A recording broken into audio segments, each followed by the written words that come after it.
it's almost 29 years. So been here, this is my 16th severe weather season here, and been in a variety of other offices before that. So I was talking to Cassidy, and we think it's been since 2019 since we had an in-person spotter training here for Johnson County. And so it's good to be back, and I appreciate you guys coming out on your what normally would be time off. The format has changed a bit since 2019 in that this is going to be pretty close to a solid 2 hours. The first hour is very instruction intensive. I'm going to be doing a whole lot of talking. But the second hour is going to be more of an exercise. We want that to be more interactive. We're going to have some scenarios and have some photos and some radar pictures, and we kind of want to hear what you identify based on what we've learned in that first hour and what you would report. So just keep that in mind. And then at any time, if you got a question, please stop me and just say, hey, I'm not sure about that. What about this? Or, whatever. We'll get them answered. So, like I said, everything from here up, the first 5, that's the first hour. So we'll start out with the introduction and some basic radar meteorology. Then we'll get into visual storm types. And that third thing, that's the meat of this whole thing. We'll be talking about different cloud features and what they mean and what you should be anticipating as a spotter when you see something like that, as well as maybe what to report in. We'll get into the situational awareness, and for the fire and law enforcement folks in here, you guys have probably had situational awareness drilled into you throughout your career. It may be also something that the rest of you have talked about as well, but when I'm talking about situational awareness, what we're really getting at is how well do you know what to expect later? And so we're going to be talking about how you can build your weather situational awareness very simply every single day in 30 seconds to a minute. It won't take you long. Then safety and reporting, we'll just real briefly with that. And we're not going to take a break. I'll kind of get that in housekeeping, I guess. And then we'll go into that interactive, kind of the scenarios, the 2 different scenarios that we're going to go through. So just some general housekeeping. There are no scheduled breaks. If you got to go to the restroom or whatever, just get up and do it. Don't ask me. This isn't 2nd grade. Just do what you got to do. If you could silence your cell phones, great. If you can take calls out of the room just so others can keep hearing, that's great. I realize fire and law enforcement, you guys might not have that luxury. And if you guys if you need me to shut up like you're trying to hear the radio, just say, hey, and I can stop talking. And like I said, this is meant to be interactive. If it's me talking the whole time, not only are you going to get tired of it, I'm going to get tired of it too. So the more we interact, the better this is going to be. So why is it that we need storm spotters? And for those of you that have been here a long time, you know that it's because a couple of things. The radar is imperfect. What it's showing us from day to day changes, and it doesn't necessarily show us everything we need to see. We rely very heavily on your spotter reports to kind of fill in the gaps. We'll talk about that a little bit. Even though we have a relatively, I guess, as close to ideal view of Johnson County as possible with our radar, we still rely on your reports to help us out with a few things. Another big thing is that your reports add credibility to our warnings, and I'll kind of go through what I mean by that here in a slide or two, but just a little bit on how the radar works. We have the radar sitting in our office in Pleasant Hill. I'm guessing many of you, if you've been in Pleasant Hill, you've probably seen it because it's hard to miss. It's a big white soccer ball looking thing on a tower.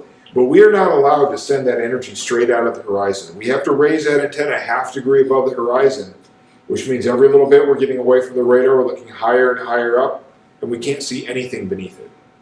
And so, while we've got a pretty ideal view, as I mentioned, like for low-level rotation and stuff, for possible tornadoes here, there's a lot of things that happen smaller than our radar can resolve. And most tornadoes are probably smaller than we can actually resolve with the radar. Additionally, we may see hail forming 15, 20,000 feet up. We don't necessarily know how big that hail is when it hits the ground, because every day the atmosphere changes. The temperature structure, as you go up in the atmosphere, that changes. And so some of that hail is going to melt before it gets to the ground. So we might see giant hail up there, but if it's 95 degrees and humid at the surface, there's a good chance a lot of that hail is going to melt before it gets to the ground. And sometimes there are some days in July where we just have these monster storms that would be dumping grapefruit-sized hailstones where it may, but since it's July, we get rain, and that's it. So your reports help us calibrate the radar every single day, because what it's telling us usually changes as the atmosphere changes. Then as far as adding credibility to the warnings, I want you to think about the average person, and we'll just say here in Warrensburg, and even maybe we'll just dumb it down a little bit more, say student. okay? Because you guys have probably all seen some crazy students. Let's say they're watching TV and they say the National Weather Service has issued a tornado warning, a radar-indicated tornado warning. How many students do you think are going to jump off the couch and run down to the shelter and seek shelter? Probably none of them, right? Maybe they'll run outside with their camera and take some photos or try to take some photos. But what if on TV that it says the National Weather Service has issued a tornado warning? A spotter says have observed a tornado 2 miles west of Warrensburg approaching the city. It looks like it's a half-mile wide, causing lots of destruction. Do you think that's likely to get people off the couch and down in their shelters, or at least more likely? Of course it will. I mean, there's still going to be a lot of them running out with their cameras, right? But it is going to get more people down in the basement. So your reports are really critical to us. And what I would say is a lot of times, people don't report things in. They say, well, I thought you knew. No, we don't know. I mean, I'm in a building with no windows, basically. And so if you're not telling me what's going on here, I can rely on my radar. Like I said, it's imperfect. We need your reports to really help us fill in the details there. So I'm not going to try to say how things work in Johnson County, but I'm pretty sure this is the way it generally works. You've got your spotters out in the field. They're reporting into a centralized location, and then whoever's gathering the reports, dump them into chat, put them into chat. Is that more or less how it works, or do you want to talk about that? We have a couple different ways. They have a net controller, so all of that data is being controlled by them. Sometimes they'll call me or text me if we do have confirmed tornado. They are actually allowed to call dispatch and tell dispatch that as well, and they'll set the sirens off based off their report directly. Okay. Do they put anything in NWS chat? Somewhat. Sometimes. Okay. And that's a question that I was going to say for later. You know, when and what to predict. I see a lot of things that aren't what I would consider sometimes reportables that get put in, but I don't want to be one that's putting in so many things that now all of a sudden we're not listened to because, oh, well, you know, we didn't care about that. So I raised a lot of questions. Kerry, he gave me a lot of answers on that kind of stuff too, asked him on the chat. Yeah, I guess what I'd say is we're going to go over the kinds of things we'd like to know about. Basically, 3/4 inch hail and bigger, 60-mile-an-hour winds or greater if it's measured, or any kind of wind damage, as descriptive as possible. Certainly rotation, like wall cloud, funnel cloud, tornado, obviously we want to know about that as soon as possible. I don't think there's anything else. We don't need to know about lightning. We don't need to know about pea-size hail. And that's the stuff that we get a lot of reports of that I refrain from. Yeah, and that's great. I see a lot of them on National Weather Service chat as it's happening, but Yep, I try to stay away from repetitive like that. Sometimes it's not bad, especially if we issued a warning and we expect the hail to be bigger and you just got 20 reports of pea-size hail. It's good for us to get those reports saying, hey, all we've gotten from everybody is as big as pea-size hail. And that's helpful to us too if we're expecting much bigger and it just isn't panning out.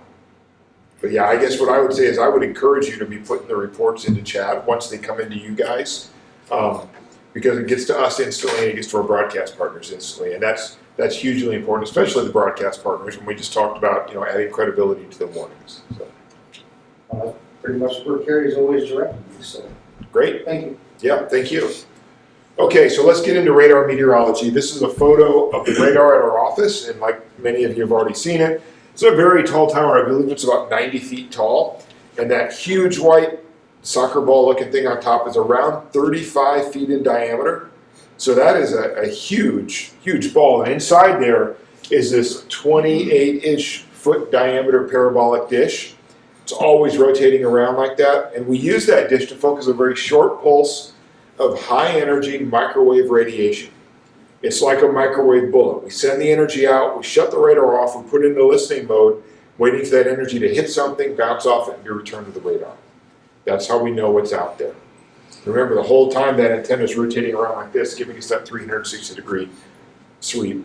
Now, that energy travels very fast. It travels at the speed of light, roughly the speed of light. Anybody know how fast that is? 186,000 miles per second. I knew with as many ham radio operators as we have in here, I knew that would be right on the tip of your tongue, so I appreciate that. That's exactly right. If we could bend it around the Earth and go around the Earth 7.5 times in a second, crazy fast. As a result, we send roughly 1,000 pulses, 1,000 of those microwave bullets out every second. So it's like a microwave machine gun, really. And you would think sending all those pulses out, then we must be radiating constantly. But if you add all those pulses up, we're transmitting about 6 seconds out of every hour. Most of the time we're listening, waiting to get energy back. Now we know how much energy we're transmitting. We're transmitting at a peak of about 750,000 watts of microwave energy. Your microwave at home is about 1,000. So it's 750 times stronger than that, right? And again, it's focused into a very concentrated beam. We may be transmitting a lot of energy out. We're getting very little energy back. In fact, we're getting a fraction of 1 watt back. And so what we do is we plot it up. You've all seen radar imagery like this. This is what we normally look at, the reflectivity imagery. All we're measuring there and plotting is how much energy is coming back. So if we're not getting much energy back, it's going to be more in this blues, or maybe a little higher would be these greens. What kind of rainfall are you usually getting if you're in the green area? Light. Pretty light, right? The drops are few and far between, as opposed to what's going on here. You get washed away. Yeah, washed away, heavy rain, raining cats and dogs, maybe some hail in there. Well, there's two main things that control how much energy comes back to the radar. The first one is the number of objects out there doing the reflecting. So if we just got raindrops few and far between, there's not a lot of things out there to reflect energy back, is there? Contrast that with if it's just raining cats and dogs, obviously there's far more raindrops to reflect energy back. So that's going to control how bright we plot the colors. The other thing, you've probably heard me say this before, but there's a big long radar equation that says the amount of energy returned to the radar is proportional to the diameter of the object doing the reflecting to the 6th power. Which means if you do the math, that means a 1-inch diameter hailstone is going to reflect back 1 million times more energy than 1/10 of an inch raindrop. So when things get big, if they're wet, they reflect a ton of energy back. So when I see this pinks and whites and stuff in there, I know, well, first I'd want to look at the scale and see what the amount coming back was. But generally that's indicative of hail inside there. Again, I don't know if it's making it to the ground, but I got hail in there. Because rainfall alone just can't do that. Okay, it's also a Doppler radar, so it allows us to see motion inside of the thunderstorm. We can't see the motion going any which direction, though. We can only see the portion of the wind that's going towards or away from the radar. So if you're going to properly decode a velocity image from Doppler radar, you need to first of all know where the radar is located, right? So you know whether it's moving towards or away. Second thing you need to know is what the colors mean. We code up velocity in radar in a way so that all the hot colors like reds and yellows shows us areas of the winds are going away from the radar, and all the cool colors like blues and greens shows us areas where the winds are going towards the radar. So if we look at a velocity image and we're concerned about rotation, like we would be in this, first of all, we'd have to figure out where the radar's at. In this case, it's actually cropped off the screen somewhere down in here. Okay, and then remember, red is away, green is towards. So if we're concerned for rotation, we look for very strong outbounds right next to very strong inbounds, and then we can infer rotation inside of that thunderstorm like that. Does that make sense? Mm-hmm. Okay. All right. So let's talk about what our forecasters look at when they're forecasting thunderstorms. We're looking for really 3 main ingredients. We're looking for moisture, instability, and lift. Wherever those 3 ingredients come together, we're going to get thunderstorms to develop. Okay, and what we're trying to show on this map is depending where you're at in the country, your moisture can come from one of any number of sources. For us here in the Midwest, we look to the Gulf of Mexico as the #1 source for our moisture.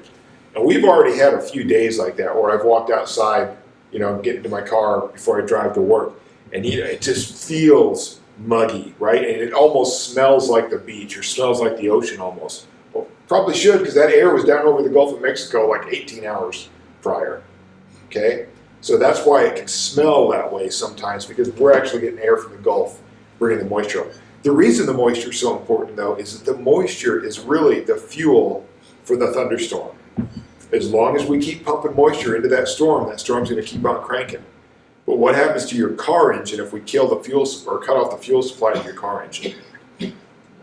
It dies, right? Same thing happens with thunderstorms. If we cut off the moisture supply, that storm's just going to fall apart and die. Okay, so that's why moisture is so important, because it's the fuel, it's the gasoline for these things. Now we look to the second ingredient, which is instability, to determine whether or not we're going to have vertical motion in the atmosphere. It is important that we do, because all updrafts all thunderstorms is a series of updrafts and downdrafts. And that second ingredient, instability, will let us know whether or not we're going to have vertical motion. Most days, however, we start out the day as stable, meaning the atmosphere will not allow for vertical motion. And the reason for that is all night long, the surface of the Earth has been radiating infrared radiation out into space that cools off the surface of the Earth, which then cools off the air in contact with the surface of the Earth. So by the time we get around to sunrise, which is normally our coldest part of the day, right, we've cooled off the lowest 3,000 or 4,000 feet of the atmosphere. Meanwhile, 5,000 or 6,000 feet up, that air hasn't touched the ground all night long. It's still the same temperature in the morning as it was yesterday afternoon. So what we end up with is a layer of very cool, which is also dense, heavy air near the surface, underneath a layer of warmer, lighter air above it. Is something heavy, does something heavy just start floating through something light? It doesn't, does it? So that warm layer aloft, we call that a cap, like a baseball cap, because it acts like a lid. It prevents the updrafts from going. But the thing is, once the sun comes up, we start heating the ground, which heats the air in contact with the ground, and during the course of the day, we start to erode that cap. That cap starts to diminish. And if we can get warm enough, we can completely break the cap, allowing the updrafts to develop, and then the thunderstorms will form. And I don't remember if I said this or not, but those updrafts are important because that's what's bringing the moisture or the fuel into that thunderstorm. So as long as we keep cranking that updraft, or as long as we get that updraft going, the fuel is going to go rushing into that storm and allowing for the explosive development of that storm. The problem is, though, most days we don't get over here where we get so warm that we just break the cap and thunderstorms develop. We need something else. We need that third ingredient, lift, to give the atmosphere a little bit of a nudge upwards to break through whatever cap is left over. Now for us, we tend to look to frontal boundaries, cold fronts, warm fronts, to do the lifting for us when we got just a little bit of cap left. And to understand why it works that way, I want you to think about what a cold front is. All a cold front is the leading edge of a three-dimensional blob or dome of cold air that's oozing along the surface of the Earth. Okay, so the leading edge of that is going to be tilted like that. So you've got this wedge of heavy, dense, cold air going through the atmosphere like this, forcing the lighter, warmer air up and over it, giving us the lift we need to break the cap. That's why a lot of times storms tend to form on cold fronts, warm fronts. Even outflow boundaries from other thunderstorms can act like fronts. And so that lift is very critical. So moisture is the fuel. Instability determines really how explosive the atmosphere is, whether or not we're going to have updrafts and downdrafts. And then the lift kind of gets us over the hump to get the updrafts to go. Okay? So that's how we get thunderstorms, but we look for a fourth ingredient to determine not only what type of storms we're going to have, but how strong they're going to be, whether they're rotating. And that ingredient is wind shear.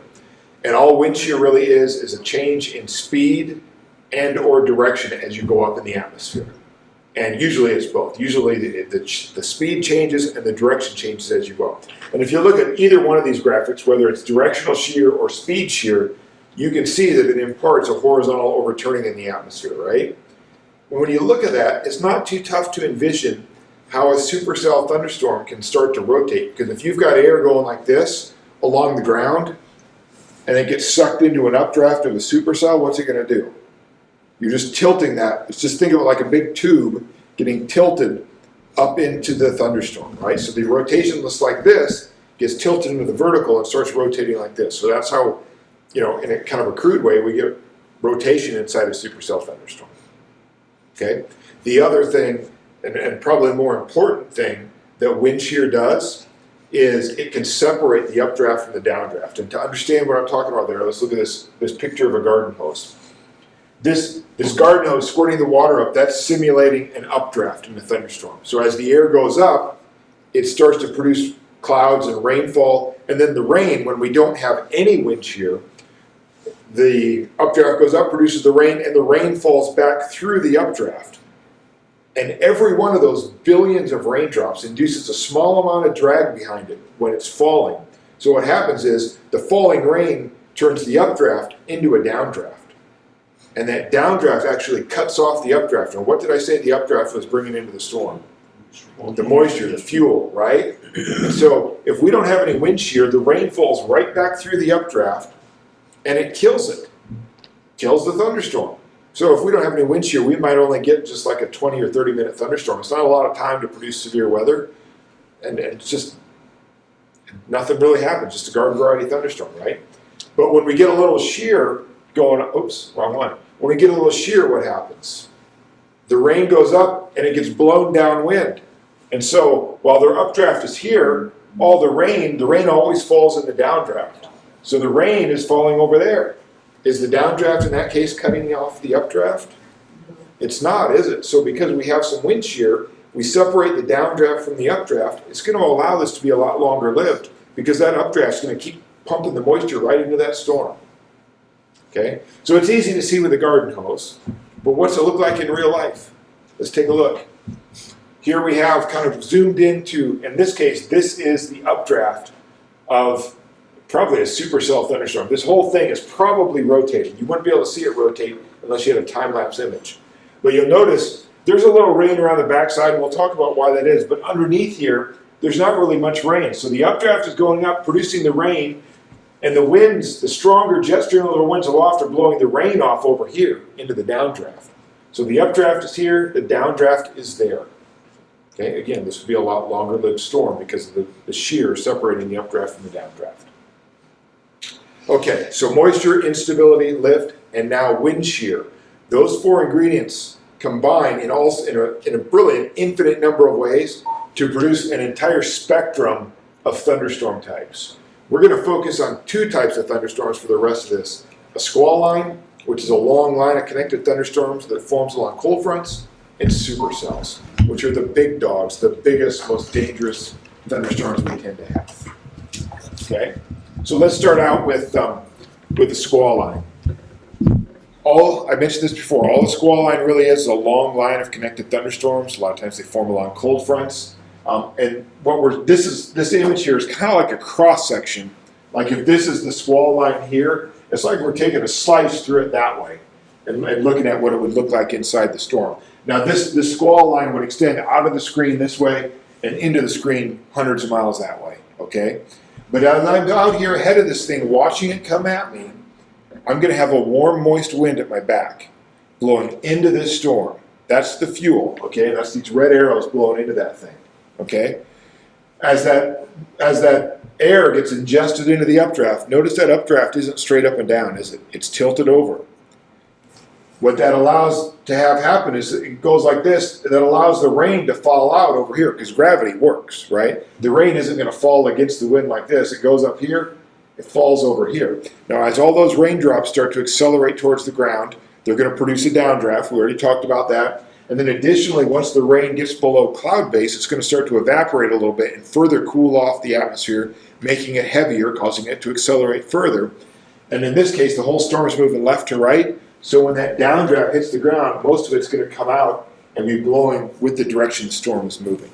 Okay, so as a spotter, you're watching this thing come at you, and what you're going to see is you're going to see a low-hanging cloud on the front side of the squall line. As far as you can see, up one side of the squall line, down the other, all you're going to see is this low-hanging cloud we call a shelf cloud. That's important to identify because once that shelf cloud gets overhead, the winds are going to switch around. Instead of being kind of warm and moist and blowing into it, they're going to be cold and they're going to be blasting out of that storm. That's the outflow from the storm. Now, most of the time with a squall line, you're only going to have winds 30, 40 miles an hour. Unless it's garbage day in your neighborhood, that's not going to cause any problems, okay? It usually does strike in garbage day in my neighborhood because that's just where my luck goes. But if we get certain types of squall lines, like a bow echo, they can produce winds of 60 to 80, in some cases over 100 miles an hour. That'll produce low-end tornado damage, or tornado-like damage, I should say. So these things can be extraordinarily dangerous if all the conditions come together to produce a storm like that. Okay? Here we have just almost that same image, only this is real life, obviously. So I'm out here ahead of it. There's the warm, moist air blowing into it. The rain's over here. The whole storm's moving left to right. The downdraft hits the ground over here in the rain. You can actually see the dirt get blown up underneath the shelf cloud here. Here's the shelf cloud. And again, if you were here watching this, the storm's going to extend probably hundreds of miles that way and that way. You'd be seeing this shelf cloud at the leading edge all the way up and down, both sides of it. Okay? And again, once this shelf cloud gets overhead, that's when you should expect the winds to shift. So as a spotter, you see this shelf cloud. You know you got a squall line. You can look at radar on your phone. Whatever. You can see radar everywhere now, right? You see this big long line of storms coming at you. You should be anticipating and looking for the shelf cloud. And once you identify that shelf cloud, you should be thinking, okay, that's where the winds are going to shift. Excuse me. Here's another example of a shelf cloud moving from left to right over downtown Kansas City. Pretty striking feature, hard to miss, isn't it? And again, out ahead of it, the winds are blowing into it. Behind it, the winds are going to be blowing this way, out of it. And here's a time lapse. Watch the shelf cloud here kind of develop as this thing moves. It looks kind of like we're on the north end, kind of looking south. Also notice all these little, we call them scud clouds. It's not rotating, those aren't funnel clouds, they're just little cloud fragments getting sucked up into the updraft. Okay, and then we got one more time lapse. This is not quite as quick, but you can see there's the shelf cloud there extending all the way along there, and it probably extends back around the corner up there too, around where we can't see. Make sense? Again, the winds are still at my back blowing into it, but once that shelf cloud gets overhead, that's when they're going to come blasting out of it. That might be the last example of the shelf cloud we have. You guys have seen these before anyway. I mean, sometimes they can look really, really scary. And then when you've been out there and it's hot and humid, all of a sudden you get blasted by cold air coming out of these things. That's all that's going on. Okay, so we're going to move on to supercells. And like I mentioned, these are the big dogs for thunderstorms. If you got baseball or softball size hail, it likely came out of a supercell. They can also produce 60, 80, occasionally 100-mile-an-hour winds, and most of our tornadoes come from supercell thunderstorms. Now, the definition of a supercell storm is a storm with a persistent, rotating updraft. By persistent, I mean it isn't just going to rotate for a minute and then it's done. It's like 15 minutes, 30 minutes, maybe hours, depending on how long this thing lasts. Okay? There's a whole bunch of different cloud terms up there. Might not mean much to you now, but in 10 minutes you're going to be like, holy crap, I think I know them all. Okay? So just trust me. So let's first talk about what a supercell generally looks like on radar.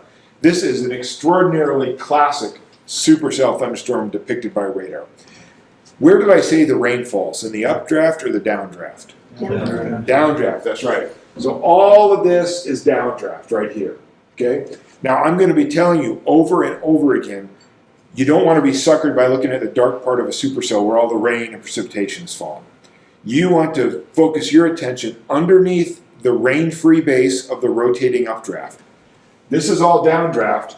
The updraft is right here and it's rotating like this.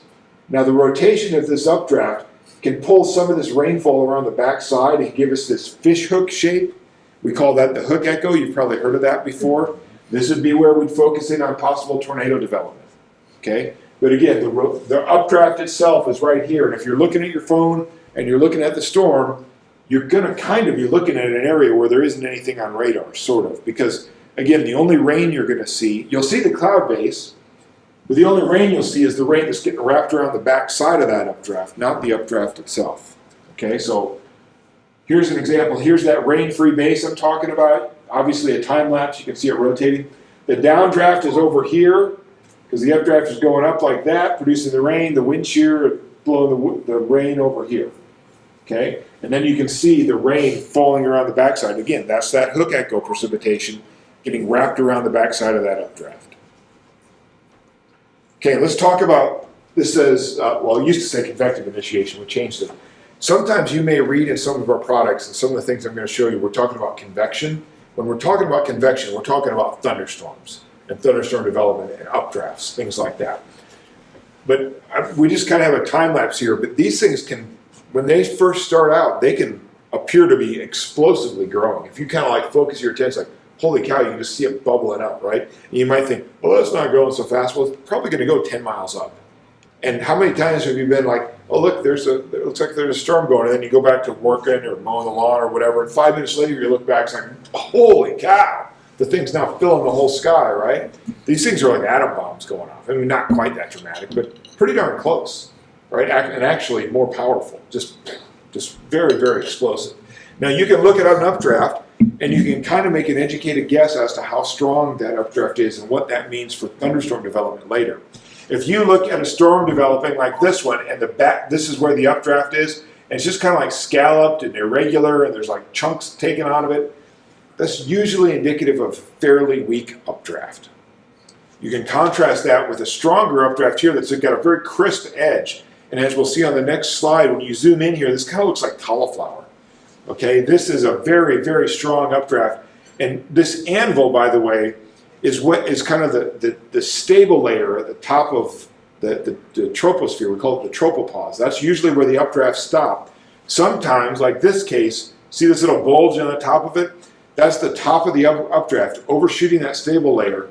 And it just takes a while. It overshoots it, but it slows back down, and then it kind of settles out at the anvil layer. So if you can see an overshooting top like that, that tells you the updraft is very, very strong. And then the final thing that you can kind of see and observe is what we call the back-sheared anvil. Now in this case up here, the jet stream winds are blowing left to right. In this case with this storm, they're kind of blowing into the screen like this. That's just the way the storm is oriented. And the updraft is here. So what I want you to envision is notice this anvil is kind of like coming back. It's actually building back against these 120 mile jet stream winds. That means the updraft is so intense when it hits that stable layer, it kind of mushrooms out in all directions. It actually pushes against that wind. So we call that a back sheared anvil. And when you see that, holy cow, that's pretty darn good updraft. Okay? Especially if you see the rest of the thunderstorm just shearing off, like, flat top like an anvil, and then you get the backsides going against the wind. That's pretty good. Okay, so this is kind of just another kind of diffuse, not much to look at, updraft. Here's what I'm talking about, where you can look at these individual, we call them convective elements, these individual updrafts almost, and zoom in, and it does look like heads of cauliflower. Okay, I know you've all seen that before, but yeah. Another little factoid that you may or may not know: when the clouds have a very hard edge to them and they look crisp like that, it's liquid water droplets. When it is like, see how those are kind of like, looks more smeared and wispy? That's ice. So, little fact. Okay, so another thing. So that was the updraft we identified. We also saw the back sheared anvil. We saw an overshooting top. Another thing you can look at. Remember, I said that when you're looking at the updraft and it's rotating, you're not going to see it rotating with the naked eye. You need a time lapse to see it rotating. But you may see things like these, what we call mid-level striations, where we have almost like cloud streaks where the cloud looks smeared. And this isn't the best example. We're going to see some other examples, maybe even in a time lapse, where you're actually seeing that updraft just kind of like smeared around. And even though you can't see the rotation, you can kind of infer that there's rotation going on. So that's just another sign that if you're not sure if it's a rotating thunderstorm, you can look at that and say, that's probably rotating. Okay? So mid-level striations. The inflow tail, this is my favorite thing. Okay? Because what this inflow tail is that is actually, you're seeing the air getting sucked into the thunderstorm because there's a cloud that's formed. So this is an inflow tail. The cool thing about the inflow tail is it points at right where you want to be looking. Remember when I said you need to look at the rain-free base of the rotating updraft? Here's the inflow tail. Here's where you want to be looking. It's pointing right where you want to be looking. Here's an inflow tail. Here's an inflow tail. This might be another one over here. Here's where you want to be looking. It makes sense if you think about it this way. When the updraft goes up, it doesn't just produce a vacuum at the ground, right? It's not like it just sucks all the air out of the ground and we just all die and suffocate, right? Air rushes in from all directions to fill the space of the air that went up, right? So all this is doing is showing you, hey, here's the air coming right into this thing, okay? So keep that in mind. That tail cloud, if you identify it, it's going to give you some clues on where you should be looking. It's pointing right at the rain-free base because it's streaming into the rain-free base so it can get sucked up into the storm like that, okay? Here's another example. Big tail cloud there. Now the contrast on this picture isn't the best. The rain-free base is right in here, but we've got rain in the background, so we can't really see it. You just have to trust me. But clearly a tail cloud there. Okay. The updraft fault is something that can possibly keep you out of trouble. And so now that we've seen pictures of the updraft in a supercell and the downdraft, here's what you need to know, because I kind of lied to you a little bit about when I said how what the reflectivity means on the radar. We'll go over that. This is the exact same photo we talked about, the one right after the hose shooting straight, or the hose with wind shear. So we have the updraft here, rain-free base. The downdraft is over in here. Here's the thing. It's the biggest hail, like baseball, softball size hail, it doesn't get blown downwind like little itty bitty light raindrops. As soon as it gets to the edge of these updrafts, whonk, it comes screaming down to the ground. And I'm going to show you a radar image, probably not next, but at some point I'm going to show you a radar image. Here's the thing that I lied about. Even though you might have softball size hail falling out of this thing right here, that's not going to be on the brightest part of the reflectivity radar image. You know that white and purple? That's not going to be the grapefruits. The grapefruits are going to actually show up between the downdraft and the updraft on the radar in kind of that reflectivity gradient. And the reason for that is, the part I lied about was the radar doesn't, we're not measuring energy that's reflected back to the radar. What happens is that microwave energy is absorbed by liquid water, and when that happens, the electrons move to a higher orbit, and as soon as that energy moves past, the electrons collapse back to where they were, and in doing so, re-emit microwave radiation. And so it's really the molecule absorbs it and then re-emits it. And that's great for water, because water does a good job of that. Ice is a lousy absorber and re-emitter. And so it works when we got some of the smaller hail that gets lofted into the rain. It's all wet because it's just surrounded by rain. It's going through all the raindrops. So the smaller hail inside the core of the thunderstorm shows up really brightly because the rain is making it wet. But this stuff that's falling right here, it's more or less dry.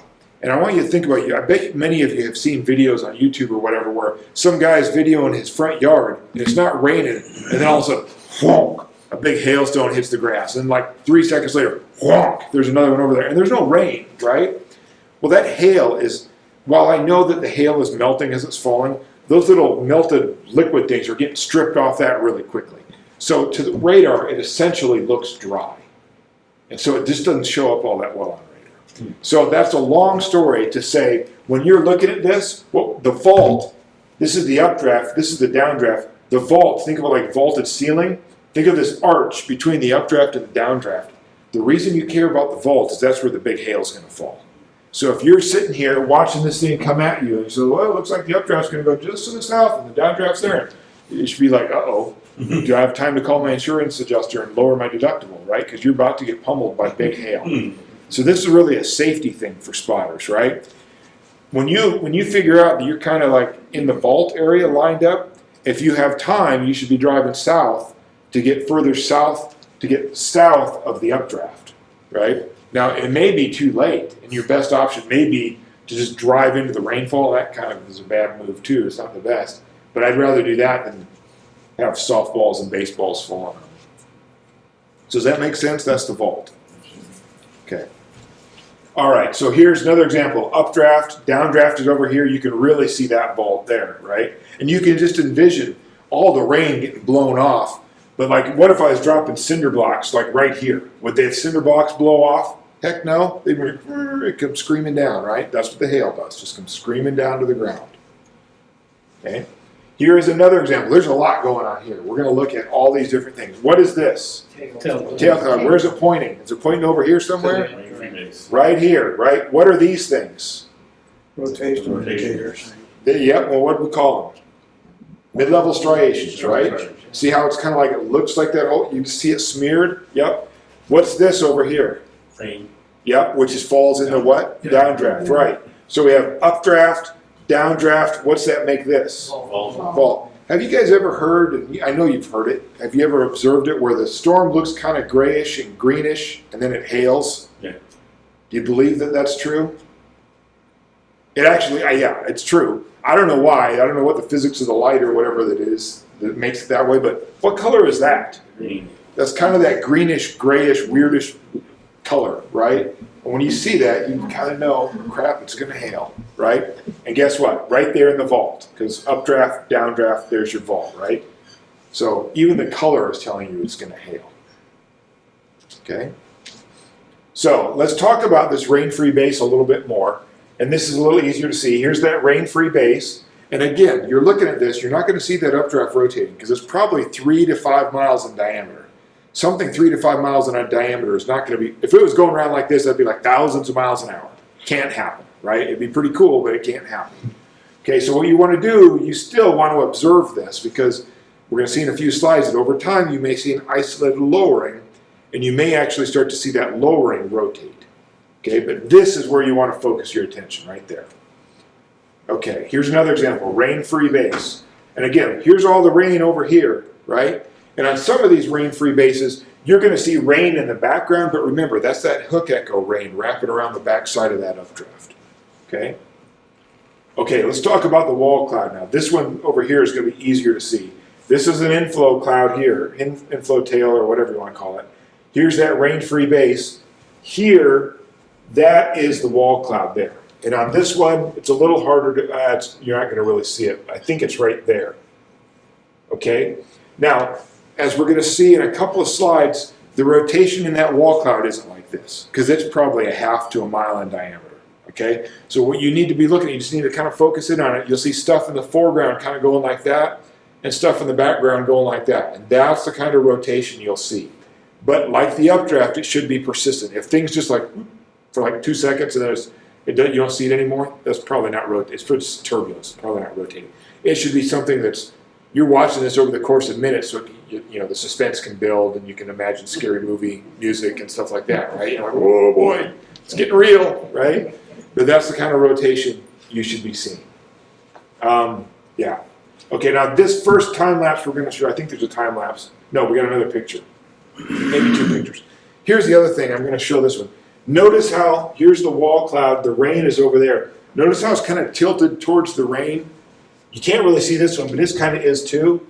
And even this one is a little bit. What's going on, we've got all this front flank downdraft coming down here, and the rain falls out of it, but some of this downdraft air, once it drops its rain, it gets sucked up into the updraft.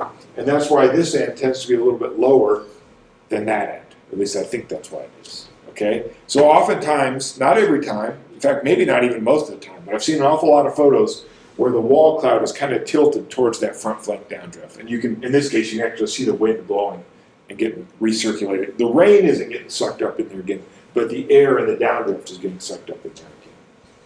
Okay, here's another example. Tail cloud, wall cloud, here's the whole rain-free base. Look at that thing, man. It almost looks like there's maybe even a tail almost blown into that thing. It's pretty cool.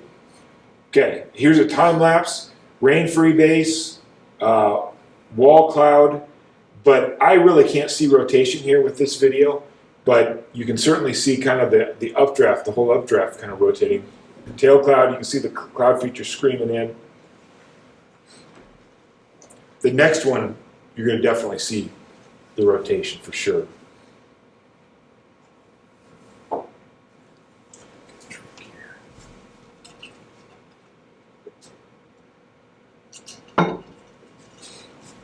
Okay, this is not time-lapsed, and I want you to see the stuff in the background going like this, and now watch the stuff over here coming around the front like this. After a while, I think we're actually going to see a tornado over here, but do you see what I mean, how it's not going like this? Yeah. So at what point as a storm spotter do I call rotation? At that point there? Or Oh, yeah. Yeah. Okay. I would, when we first started, I would hope that you guys would already be like, holy crap, this is the biggest wall cloud I've ever seen. You ought to see this thing rotating. You can see the cloud feet. Because keep in mind, we jumped into this like in the middle of the movie, right? And had you watched this whole thing develop, you know, in fact, I'm missing the show. Had we watched the whole thing develop in real time, it maybe would have taken 10 or 15 minutes to get to this point. And you'd probably be calling in, at least to net control, hey, I got a lowering here underneath the rain-free base of this updraft. And I'm watching I haven't seen it, oh, okay, it's starting to rotate. Let's see how this goes. And then we're gonna talk about one other thing. But I mean, I know you don't want to tie up the channel, but I would hope you're kind of like keying people in. And obviously, something big like this, you're probably gonna have 5 different people looking at it from different angles. And they might say, Jim, do you see that thing rotating? And Sarah says, holy crap, I see it. Yeah, I can see it from here. It's really, really starting to rotate pretty good. You know what I'm saying? There's probably, you're hearing the traffic and yeah, but I would definitely want to know about that. Okay. And let's play it again because it was, Well, we know somebody that calls rotation when there's not even clouds in the sky. well, right. You want to watch it and verify it. And if you're a long ways away, you might not be able to see the rotation. You might have to say, look, I think I got a wall cloud here, but this thing's got to be 10 miles away and I can't tell if it's rotating and really a wall cloud or not. But that's when I say rotation, that's kind of rotation. To me, that definitely looks like a tornado there. But yeah, yeah. Boy, that's scary looking, isn't it? It's impressive though. Yeah. It is. But anyway, when we're talking about rotation in a wall cloud, that's what we should be expecting. Something not like this, but more like that. Okay, so rear flank downdraft. Everything up till now, well, let me back up a minute. I said the definition of a supercell storm is a storm with a persistent rotating updraft. Every supercell has a rotating updraft. Only about 1 out of every 10 supercells actually produces a tornado. Okay, so tornadoes are rare, even in supercells. Generally, they don't happen. Okay, but one of the things we've seen, we talked about, you may see an isolated lowering coming out of a rain-free base, and if it's rotating, that's a wall cloud. Well, almost every supercell has a wall cloud too. Big whoop, right? I mean, if it doesn't produce a tornado, it doesn't matter. What we tend to notice is this thing called the rear flank downdraft tends to occur and is sort of the thing that gets us over the hump, the final piece of the puzzle to kind of produce the tornado sometimes. And so what will happen, okay, let's look at this whole scene here. Here is rain-free base. There's wall cloud, maybe pretty good funnel cloud, maybe even a tornado. But see how this wall cloud here is brighter on this side, and if you were standing here, you'd almost look up and it'd be like clear sky. I mean, looking behind this cloud here, kind of up in there. What happens is, remember that hook echo precipitation getting wrapped around? Okay, like let's say there's a big glob of precipitation, like at 20,000 feet, that gets wrapped around. It's that's going to come down eventually, right? And so that's going to produce a downdraft in the hook echo. And that's part of what produces the rear flank downdraft. So as that air descends, it tends to heat up because of compressional warming, and then it starts to evaporate out some of the cloud there. We end up with a clear slot there where the air is coming down. Well, as this air hits the ground, it's just like any other downdraft, like we talked about with the squall lines. When the air hits the ground, it doesn't go into the ground, does it? It spreads out. Not only can you have really strong straight line winds from the rear flank downdraft when it hits the ground, but the air tends to then start to wrap around that wall cloud. So the rear flank downdraft hits the ground and starts rotating around that wall cloud. Oftentimes it'll kind of tighten up the rotation, and the rotation will pick up a bit as well. And so you may start to see a lightning on the left side of that wall cloud, and then you may start to see this thing tighten and maybe really start to rotate faster, and then if everything comes together, you get the final cloud and the tornado. But we've got some other images of that. Here's another example. Here is the wall cloud. See how it's lighter over here? Again, if I'm here kind of looking up, I don't know if I see blue sky, but I certainly see the clouds thinning out. Normally, you'd be looking up in a thunderstorm, it'd be crazy dark, right? Well, like you see for most of this, but that's because you're getting the air is descending there and kind of eroding that cloud away. Here's another example. The wall cloud is probably right here. In this case, this whole area of rear flank downdraft has almost produced like a shelf cloud here. You can imagine like an arc of like the shelf cloud rotating around this thing. And in this image, I like this. I'm going to like step through it. It's going to be 3 images, 5 minutes apart. So 0 minutes, 5 minutes, 10 minutes. I'm going to go forward and back. What I want you to do is be looking for this rear flank downdraft to rotate around. And I think you can actually see it when it's going back, but let's just, okay, forward, back, forward, back.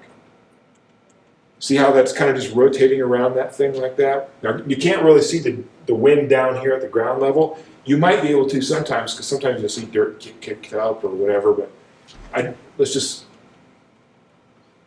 You get the idea. And also look at look at where the wall cloud's at here. I mean, there might be a funnel, or maybe this is the wall cloud. I don't know. But see how it's also getting lower and seems to almost, I don't know if it's getting wider or not, or maybe it's getting closer. I don't know. But yeah, I'd be getting pretty nervous that it's going to produce a tornado, right? Just a little bit more. Okay, you get the idea. We kind of beat that horse to death. Then everything comes together and you get a tornado to form. So this is like we're stepping back a long ways. This actually would be an ideal view as a spotter from this thing, because you're totally safe other than lightning, and you'd be in your car, so then you'd be safe. But what is this cloud here? Tail. Excuse me, where's it pointing? Right here where you want to look, right? What is this? Shell. No. Shells with a squall That's line. wall cloud. This is a wall cloud, yep. Why is it lighter over here than over here? Which one? Rear flank downdraft, right? Right there. See what's this rain behind the wall cloud? Okay. That's the hood echo precipitation wrapping around the right. And clearly that is a tornado, right? Yeah, if you didn't pass that, we're going to ask you to leave. There's no hope for you. It's a lot, you know, when you watch TV shows and everything, it's just a funnel cloud coming out of this cloud. But you really see the stacking of the downward tightening of the strength of the storm in that picture. Yeah, it's a whole process. And I want you to think all the way back to when we talked about moisture, instability, and lift, right? You're starting to see all those things come together, and the role that each of these, I mean, these things are just, they're indicators showing us what to look at based on what we know about how thunderstorms form, right? And you're right. It's not just some random event where a tornado just comes shooting out of some cloud somewhere. There's a reason why it's forming where it's forming. And when you step back and we've kind of gone through it all, it kind of makes more sense now, right? It's not such a mystery. It's like, well, that's because it's underneath the rotating updraft. Duh, everybody, right? And here's the thing that may blow your mind, though. A lot of times this rotation isn't tied to the rotation in the updraft and mid-levels. It's like a whole different thing from the rear flank downdraft sometimes. Well, I mean, they're kind of get tied together, but it's not like this thing doesn't necessarily, it could, but it doesn't necessarily extend all the way up through the updraft. Okay, and then you get a tornado. This is the only eye candy we have in here. And the only, I don't know if we'll be able to see it or not, but after a while, we're going to zoom in and we'll see one of these high tension line powered tower things, whatever, just crumple. It's not yet. It might be too bright in here to see it, but it's not as cool as that. You guys probably all saw that tornado video of the truck that got rolled over and then got flipped back up. Yeah. It's right there. I don't know if you can see that. Yeah, that was crazy. But we don't have a bunch of tornado videos in here because you can go on YouTube and watch tornado videos all day long, right? I know I've done it before. So. Okay, so tornado lookalikes. I think I'm running a little late, but we'll get through this anyway. Scud clouds, basically. Little cloud fragments. Oftentimes they form after rain has moved through. They may even be super close to the ground. May look like they're touching the ground. They're not. If they're not rotating, there's nothing to worry about. We call them SLCs, and for the veterans in the room, what's an SLC? Veteran storm chasers, that is, or storm spotters. Scary looking clouds, right. That's all they are, scary looking clouds, nothing to worry about. So let's say that you're driving down 50. No, you're not driving, you're a passenger going down 50, and you've been playing on Facebook on your phone, right? And whoever's driving says, well, look at that. And you know we're in a tornado watch because you just know that because you know. And you look up and you see this, what are you going to be thinking? It's good. You're better than me. I'm going to be thinking, holy crap, I got a tornado or a funnel cloud in front of me, right? What do I need to look at to calm back down again? Rotation. If it's not rotating, we don't have a tornado, right? You always want to be seeing, before you freak out like I would, you always want to be thinking, is it rotating?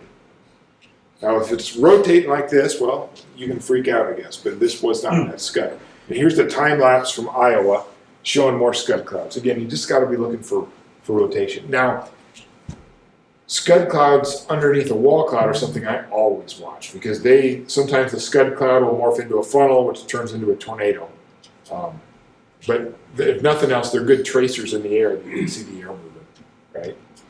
Okay, so let's get into situational awareness. One of the things I forgot to get out And you guys don't need these for reporting so much, but you can use it to, go ahead and take one and pass it around. On these cards, some of you have, I saw you pull yours out earlier. Well, that's good, we got a new one. There's one of those QR codes on this, and if you take your camera app from your phone and point it at this, the URL will pop up to take you to this briefing packet. We produce this briefing packet, our forecasters do twice a day, every day. First time's at 5 in the morning, and then we update it around 1 in the afternoon during thunderstorm season.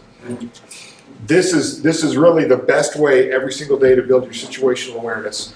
And this is where I say within 30 seconds to a minute, you can look at this and know whether or not you need to worry about weather the rest of the day. If it's nothing but a bunch of smiley face suns for the next 4 days and highs in the 70s, probably go down to, what's that, AOL's meet or whatever, get some brats because that's what you're going to be doing. You're not going to be storm sprung. Alwell, what is it? Okay, them. Right, you're going to be going to get the brats and not worried about weather. But if it's a day like this, chances are you're going to be maybe busier or requested to go out spotting storms. When you this is a thunderstorm risk map from the Storm Prediction Center that they produce, and our forecasters go out when it's important. They'll put it in here. They'll always have the key messages, or it might say, these are older ones that we have here. And this one it says message of the day. This is what you really need to focus in on. Well, like I said, in 30 seconds to a minute, you can read this thing and have a much better idea of what to expect when it comes to the weather. You're building your situational awareness. We'll get very specific about what the threat is. It says isolated tornado threat is greatest towards the Missouri-Iowa border. So if I'm down in Clinton, I'm not too concerned, right? So anyway, this will make more sense when we go through the exercise. Now, as far as those maps go, the Storm Prediction Center color codes the risk. If it's that light pale green, that means just general thunderstorms. That's what we had yesterday in the end, was just general thunderstorms. But when they get into the darker green, that's a marginal risk. Then it goes to slight, enhanced, moderate, high. I mentioned this is my 16th severe weather season here at our office, and I've only seen 2 or 3 high-risk days in our forecast area in those 16 years. That's extraordinarily rare for us, and I would say nationwide there's probably only 2, maybe 3 high-risk days a year somewhere in the country. So if we end up in a high-risk day, or even a moderate risk, we probably only get 1 to 2 moderate risks every year. Either one of those, bad things will happen, okay? It's going to be a bad day. Most of our severe weather tends to occur on slight and enhanced risk days because we get probably 30 or so of those a year. And you might think, oh, that can't be that bad. Well, Joplin occurred on an enhanced risk day, okay? So keep that in mind. Okay, so here's what a map of like an outlook would look like. But then that's just overall thunderstorm severe weather risk. We then break it out by tornado risk, and you can see the different colors down here. There's a probability assigned to it, and the yellow is 10%. That doesn't mean there's a 10% chance of a tornado. That means there's a 10% chance of a tornado within 25 miles of any point in that area. Okay, so you can almost think of it like how numerous will the tornadoes be? If it's a very high percentage, that means it's probably going to be more tornadoes. When it has these like black dashed lines in there, we call that hatching or cross hatching. That means for tornadoes that there's in that area there's a chance for EF2 or greater tornadoes. So the stronger tornadoes that produce most of the damage. EF3 and greater tornadoes kill most of the people. EF2 and above start to rip roofs off of houses and stuff. So that would be a kind of a bad day. And again, just to put it into perspective, Joplin was a 10% hatch day. So Joplin was a day like this. Wasn't a lot of tornadoes, but the ones that were serious, right? And then this is wind, same sort of thing. The hatch line, I believe, means 75-mile-an-hour winds or greater are possible.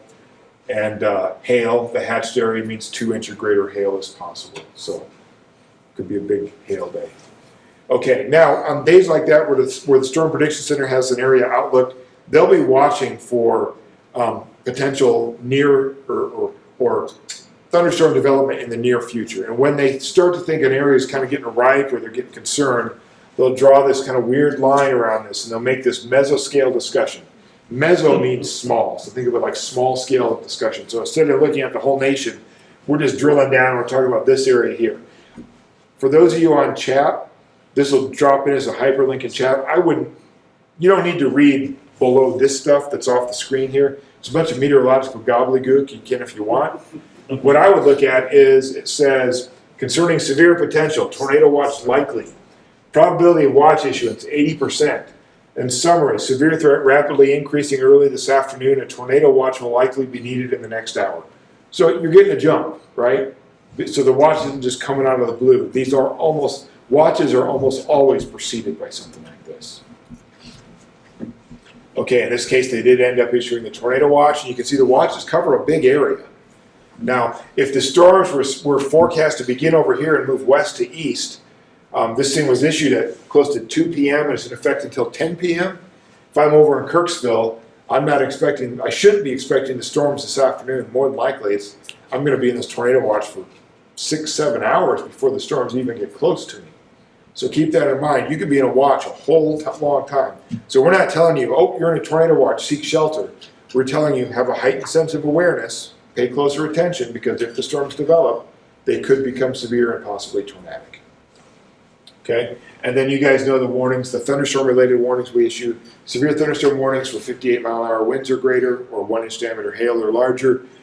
Tornadoes, we issue tornado warnings for, and then flash flooding is for 6 inches or more water going across the road. Water going down the ditch is not flash flood, that's just the ditch doing what it's supposed to do, right? So it's really got to be impacting something like a road or a business or a house. We would call that flooding as well. So just some real quick spotter safety. I always recommend you have 2 people in a vehicle. One person can focus on driving, the other can navigate, look at radar, communicate with whoever your net control people are. It's just, we know, we're adults. We know that we shouldn't be doing stuff looking at the radar is just like texting, right? You shouldn't be doing that. So don't do that. And I already said your partner can do all that stuff. Then the other thing I want you to know is you need to have an escape route. Don't park on a dead-end road, because what if the storm cuts off your escape route and you're trapped? Level B roads probably aren't the best either, right? Because there's a good chance they're going to become muddy as soon as it rains a bunch. So you don't want to be on some place you're going to get stuck and then get, the tornado come and hit you. Yeah. Okay. Then finally, reporting. We already talked about this before, and it's on the card here on the back of the card what we want. I think on here it says 1 inch, but you can give us 3/4. That's penny size, dime size hail and above. That's good. We'd like to know about that. That's fine. So 1 inch, 3/4. I'm not going to split hairs there. Yeah. Okay, we're going to move on to the exercise portion of this now. Cassidy, would you bring up case 1? And do you want to hand one of those out to everybody? These are those weather briefing packets that are getting passed out that we produce twice a day, every day. In fact, you want to give me a stack? I'll start on the other side. So it is now 6 in the morning. You're drinking your morning cup of coffee, and because you're a good spotter, you have bookmarked this, and you are reading this to see if you need to work on the weather today. Okay, so just take a few minutes to look it over, and then we will discuss it.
What do you think? You got to worry about any weather today as a storm spotter? Mm-hmm. Yeah. In fact, there's a green or an orange screaming headline: "Severe storms likely this afternoon and evening." Right? It's like knock knock. Okay.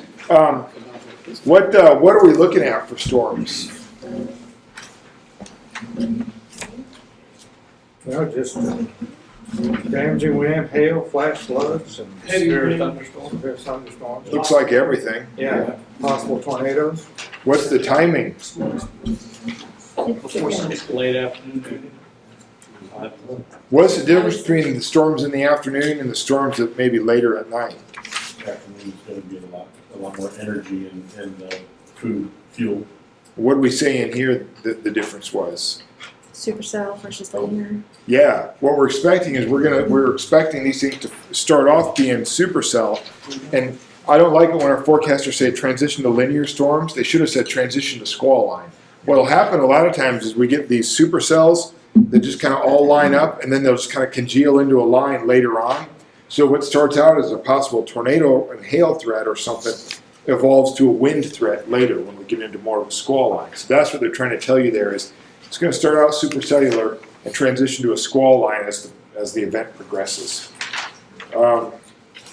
Just out of kicks, what's the on the timing map here? What kind of time frame are we looking at for Johnson County?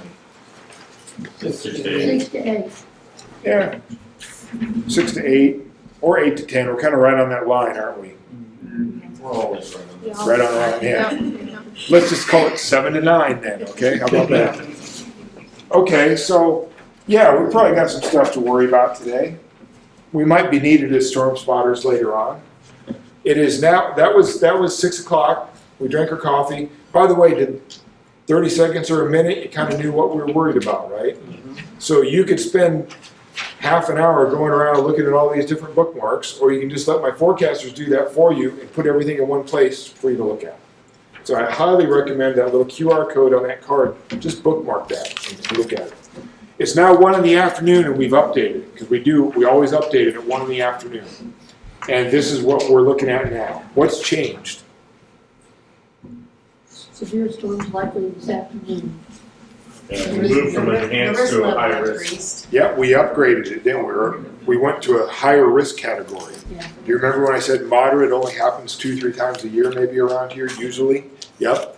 And you might not be able to read all the text here, but one thing I want to point out is, in there we said hail, wind, flooding, and maybe a few tornadoes possible, right? Now we're saying greatest hazards will be tornadoes and a few strong possible, damaging winds and large hail. I know that's a subtle difference, but instead of us saying, I can't rule out a tornado, we're saying it's gonna happen. It could be bad, and it could be bad tornadoes, right? And then the rest of the stuff is more or less the same. These are the internal risk things. They didn't change that much. Something in there probably got upgraded a little bit. But anyway, that was at 1 o'clock that we updated that. And then at 4 o'clock, the Storm Prediction Center outlined this area, and they issued this mesoscale discussion. Remember that small scale discussion. And they said concerning severe potential, tornado watch likely, probability of watch issuance 90%. I've never seen them say 90% and not issue the watch.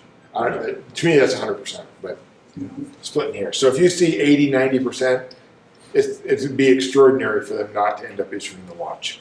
And then summary, severe threat rapidly increasing early this afternoon. A tornado watch will likely be needed in the next hour. So again, you're just getting a heads up to the heads up. So if you happen to be one of the net control guys that's on chat and you just are watching it, you might want to look at it just to give yourself an update.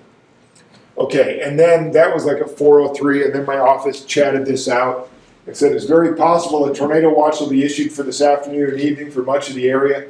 Conditions are looking more favorable for storms to develop a little earlier than anticipated, and this may promote isolated supercells initially, with the activity merging into a line this evening into the overnight hours. Primary concern with the early activity will be very large hail, tennis ball or larger, as well as some risk for tornadoes. The concerns then will transition to damaging winds as the storms become linear. Wind gusts up to 75 miles an hour are possible. Then the EM, the emergency manager, said, do you have a rough timeline for the threat for tornadoes will be greatest in our area? We're making final preparations to the EOC.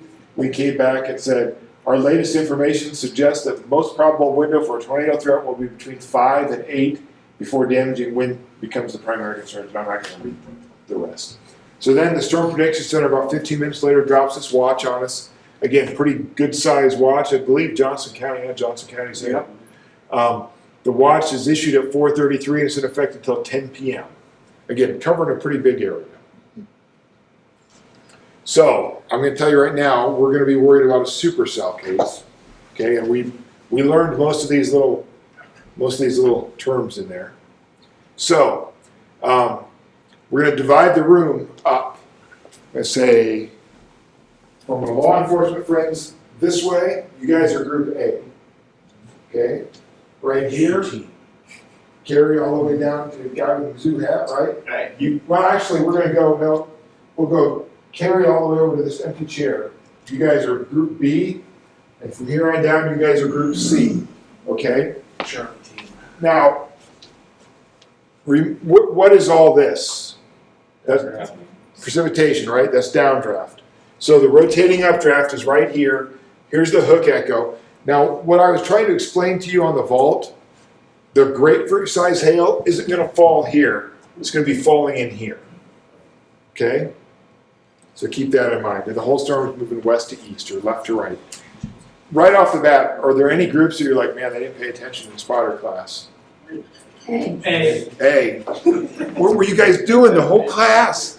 Jeez. I Yes, just really need the insurance money. I guess. You're not gonna fix it. It's gonna take the cash, aren't you? Yeah. Okay. Well, you guys got the university vehicle. Maybe you're like, ah. Yeah. Yep. Okay. So the cool thing about this case and the next case is all the photos are from different angles of the same storm at the same time, and the radar matches the storm. I mean, the radar is from the storm because some of our forecasters are chasers, and they were out with a bunch of chaser buddies, and so it's not, we didn't make it up. It really happened. So at 5:10, we chat out updated isolated convection. Remember, convection is like updrafts or whatever, thunderstorms. Continue to grow in a concentrated area, and one storm appears to have broken the cap during the past 15 minutes. This storm should rapidly mature, and the environment is supportive of supercell storms. And so here's what the radar looks like at 5:45. When you see this, are you just like blown away or anything? What do you think when you see this?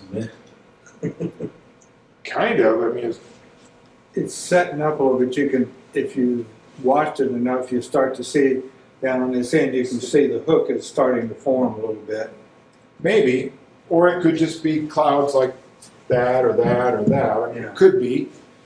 But yeah, based on everything we read, you see this radar image, you're like, these guys, this isn't much to look at, right? It's not all that great.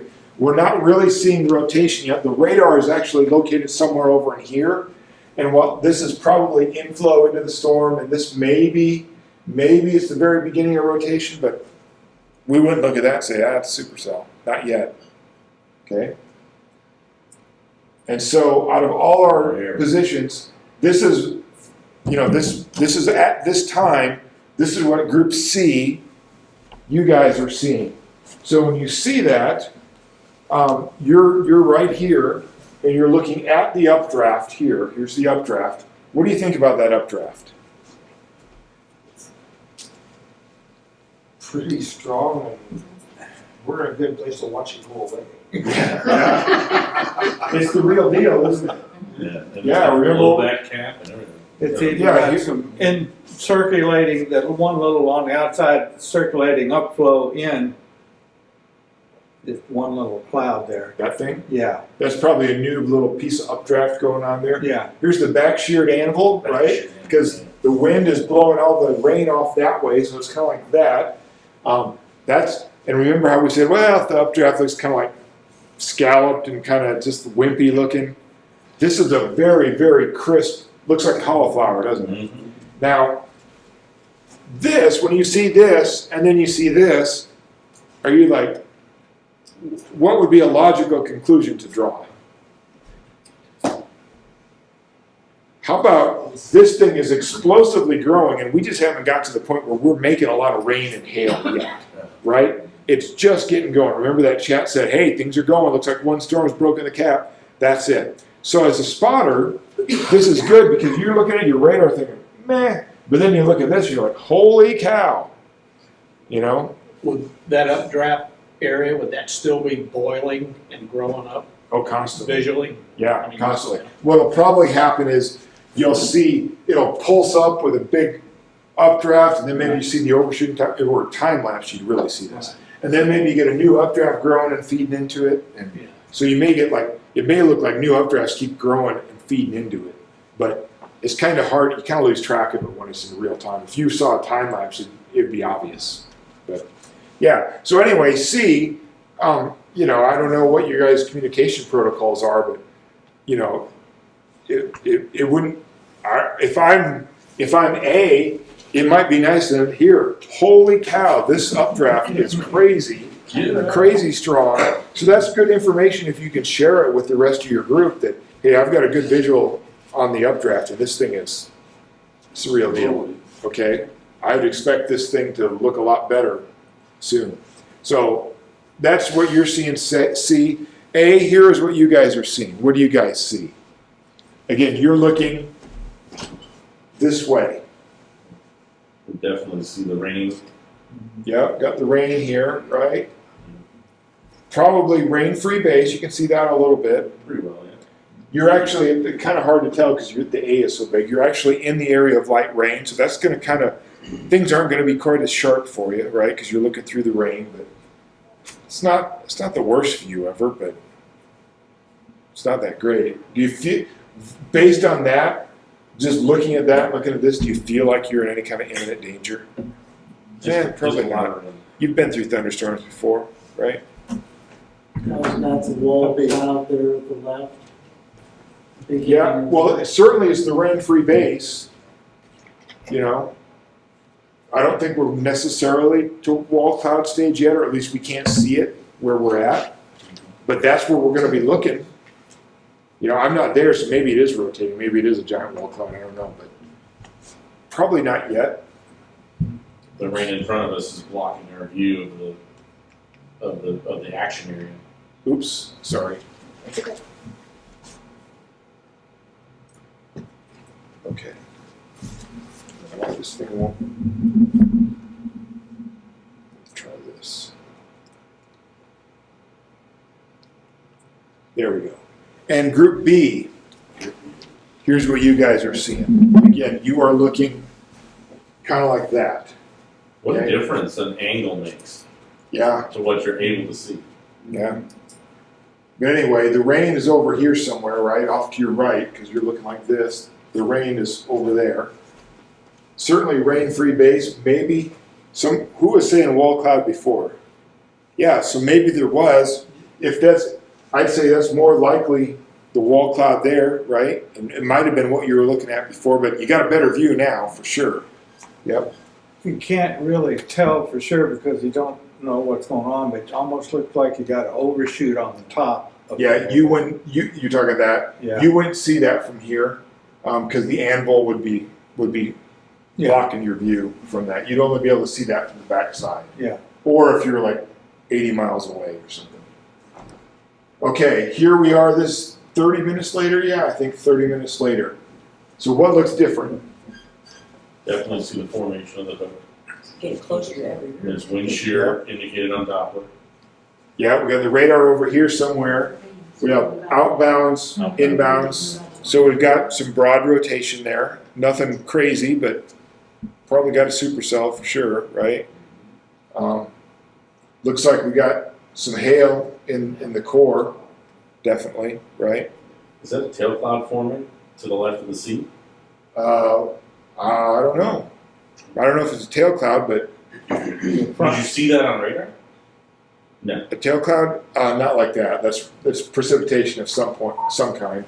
But It's a squall line starting to form. well, maybe not a squall line, but you need C better not. I mean, you're real close to the wall cloud, so you're going to be probably. What are you going to be looking at? You're going to be looking at the wall cloud, or you're going to be like looking all the way around you.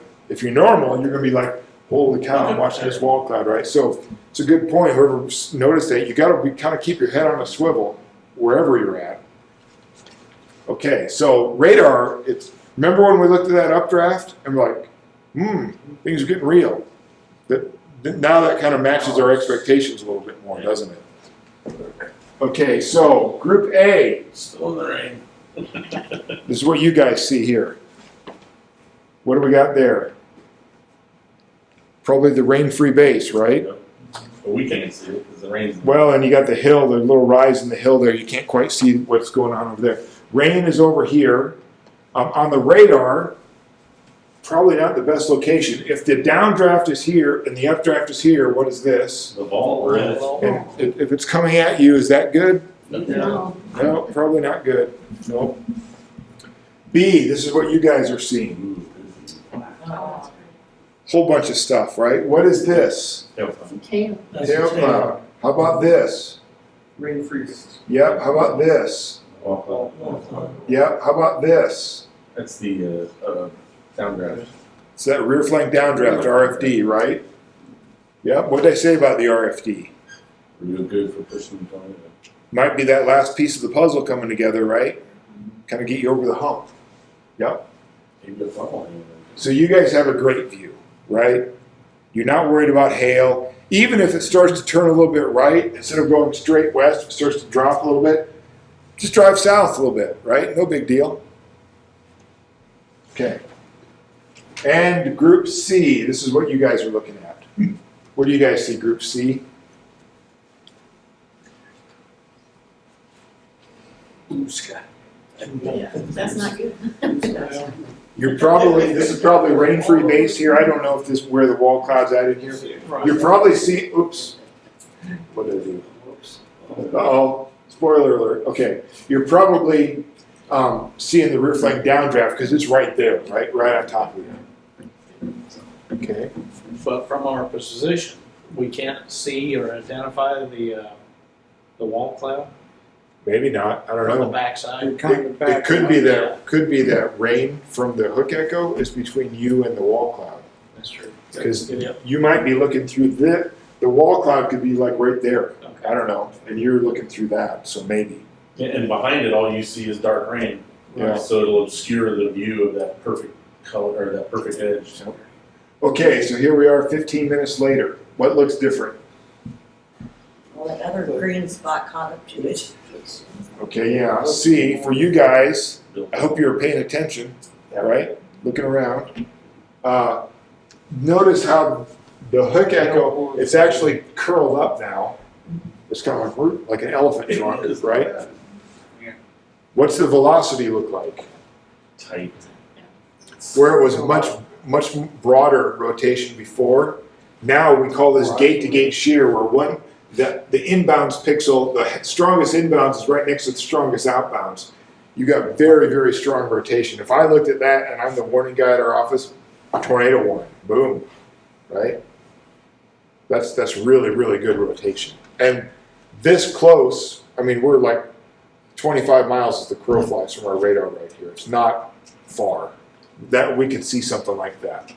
I didn't want to be telling A to move out of the way. Yeah, Tell the and one, drop down. You can't see anything. Goes We're out. covered in rain. Yeah. He's closest to it. We got run too. yeah, you guys should have probably driven south a long time ago, shouldn't you? Now, if I were you guys now and I was worried about hail or the tornado, I'd drive north Yeah. into the other hail and heavy rain. But hopefully it's not as big, right? Okay, so C, this is what you guys see, Group C. What do you guys see? And that looks to me like we got a funnel. I can't tell for sure if it's to the ground yet, but it looks like we got There's something. no debris or anything. Is that what you guys all think? It might be a scary looking cloud because you don't see any debris or anything rotating around. Now, if you're there, you might see something different, right? You might be able to see rotation. Let's say it's rotating. What would you report? Tornado on the ground. You either have a funnel cloud or a tornado, you can't tell, and you can just, there's nothing wrong with saying, hey, I either have a funnel cloud or a tornado, I got some trees in the way and I haven't seen any debris yet, or power And lines. from that picture, it'd be hard to tell. Yeah, it might be hard to tell, right, and you are looking through a little rain. And putting on chat would be okay? That you Uh-huh. either have a funnel cloud or a Yep, tornado? Yep. Can't tell. Because you guys might be able to go back to the radar and verify that. oh, we would definitely be looking at, yeah. Yep. Yep. There's something down there. Group A, here's what you guys are seeing. Nice. What are you guys seeing? A dead end road. Damn, they didn't listen to a word I said, did they? I'm lost. The LT put me in the wrong place. What do you guys think? Definitely have funnel cloud. Yeah, minimum funnel cloud. Here's the rain-free base. Funnel cloud, if not a tornado. What's this? Well, Ball, yep. That should be, Roof link. that should be heading right at them too, right? It probably is, yeah. But it's hard to see. All that awesome definition is gone because all the rain. And Yep. The rain is kind of making it kind of a fuzzy view. Not only that, but you're looking through your windshield wipers, and that just stinks. That's broken window. no fun. Oh, we're not standing outside. Oh, I know. No. Oh, Yeah, you guys are all at risk of being struck by lightning. Thanks for that.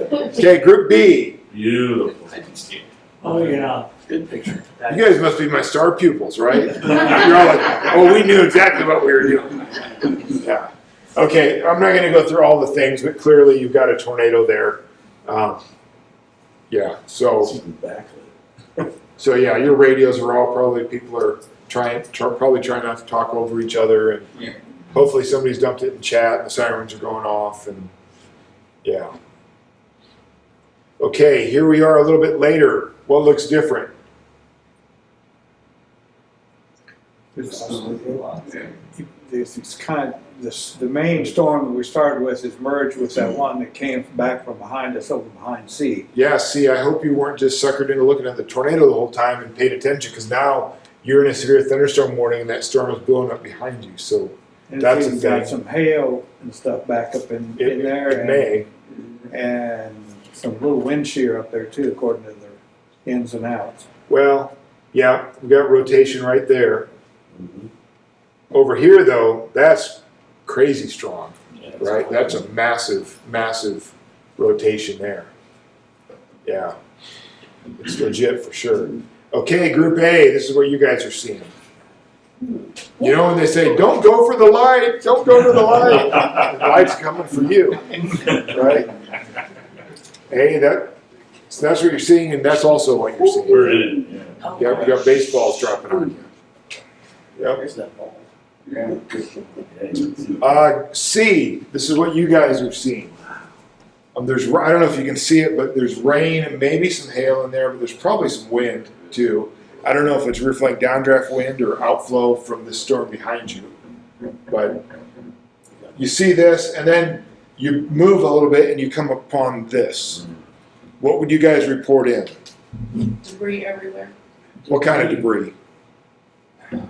Looks like wind. Well, what I'm getting at is, yeah, don't say tornado or straight line wind unless you saw a tornado that ripped the barn apart.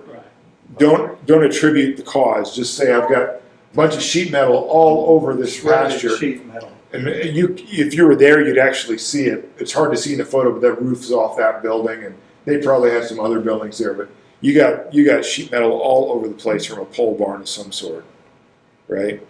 And just remember, when you're reporting stuff into us, we're in a windowless room, more or less, and we can't, even if we had windows, we can't see where you guys are at. So be as descriptive as possible so that when we're 30 miles away, we still know what you're talking about. Okay, Group B, this is what you guys are seeing in the back. Still on the ground. Yep, good view. Yep.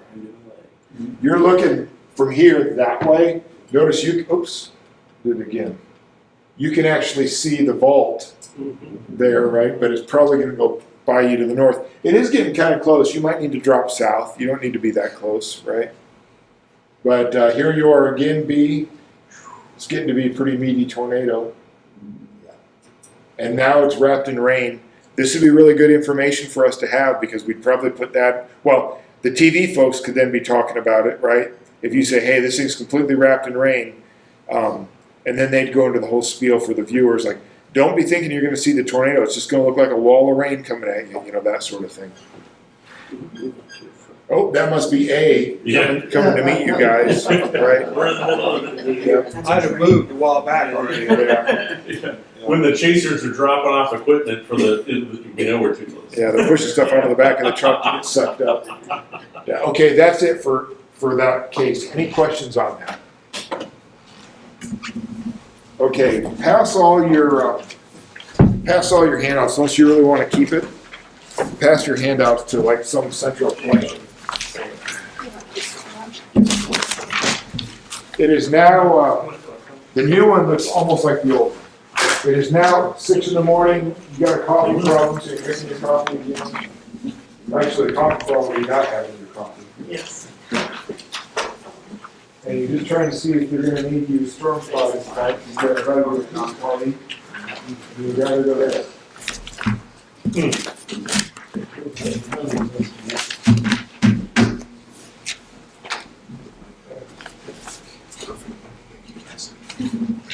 Oh, did you get them all? Oh, no, that's fine. Yeah. Yeah, thank you.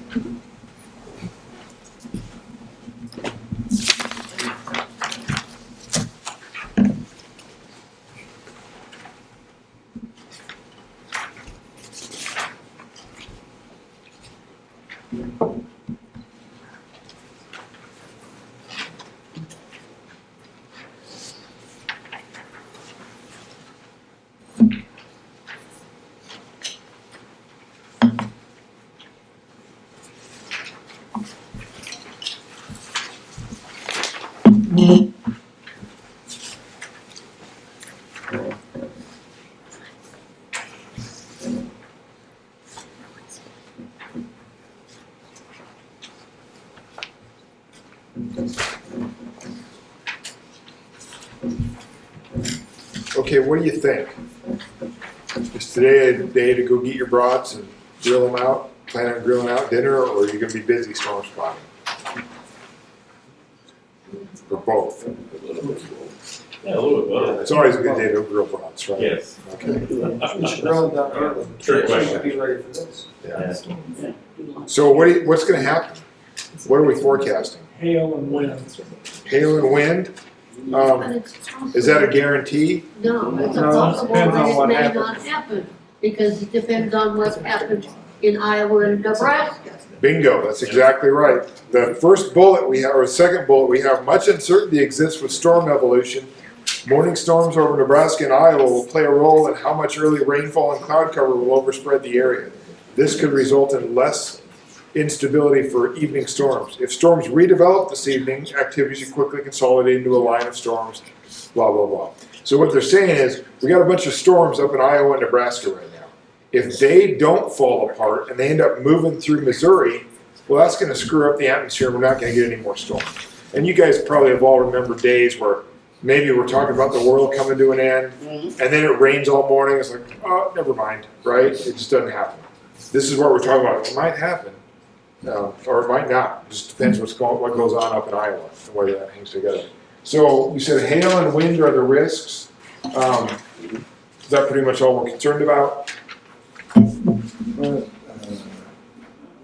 2% probability of tornado within any 25-mile area. Okay. So it's not a real high chance. No. Something still to watch. But it's still, we're not, it's not impossible. No. Right? Hail and winds seem to be the biggest concern. Yeah. 60-mile-an-hour winds and all set there. And then for us, again, we're saying 6 to 8 here in Johnson County, 6 to 8 p.m., right? So it's now 1 o'clock in the afternoon. We updated this, but our thinking didn't change. We basically sent the same thing out again, so we're not going to go over that for this case. So it's now, that was at 1 o'clock, they did the update. At 4:30, we chatted out that the storms over Nebraska and Iowa have recently undergone a rapid weakening trend and have done little to disrupt the environment over eastern Kansas and Missouri. Still anticipate new storms to develop over our area this evening as a cold front quickly sweeps through the area. And then the emergency manager said, when do you believe we'll see the first signs of storms to reach the Kansas-Missouri border? How about a watch issuance? And we responded back, things could happen rather quickly once the front arrives. Best estimate would be 6:30 to 7:30 for your area. As for a watch, nothing imminent yet. So I'm not gonna bother reading the rest.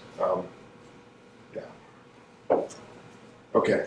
So now it's 5 o'clock and the Storm Prediction Center issued another mesoscale discussion for this area. And again, you don't need to worry about that so much, but we said concerning severe potential, watch possible. Probability of watch issuance, 60%. That's a little closer to flipping a coin, isn't it? Mm-hmm. Can kind of go either way. Summary, severe hail and wind will be possible across the area. Storms from late morning have gradually weakened across parts of Nebraska and Iowa. Additional storms are expected to develop and move into eastern Kansas and western Missouri this evening, posing a risk of straight-line wind damage. Okay, so kind of saying the same thing we were saying. So now about an hour and a half later, they issued this weird-looking watch, and it was issued at 6:21. It's in effect till midnight. Why do you suppose that watch, first of all, its shape's so weird? Coming from a different direction. Sort of. We talked about these forming along a cold front, right? Sometimes cold fronts are kind of like curved like that, so they're probably matching it up to how they expect the cold front to move through. Yep.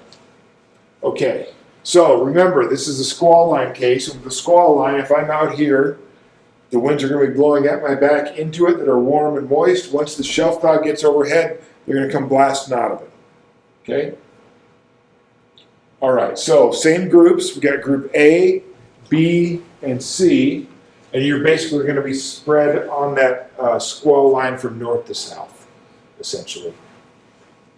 So it is now 6:34, and we've got a severe thunderstorm watch just got issued for much of the area. A line of storms has rapidly formed along a cold front, and they are approaching severe intensity.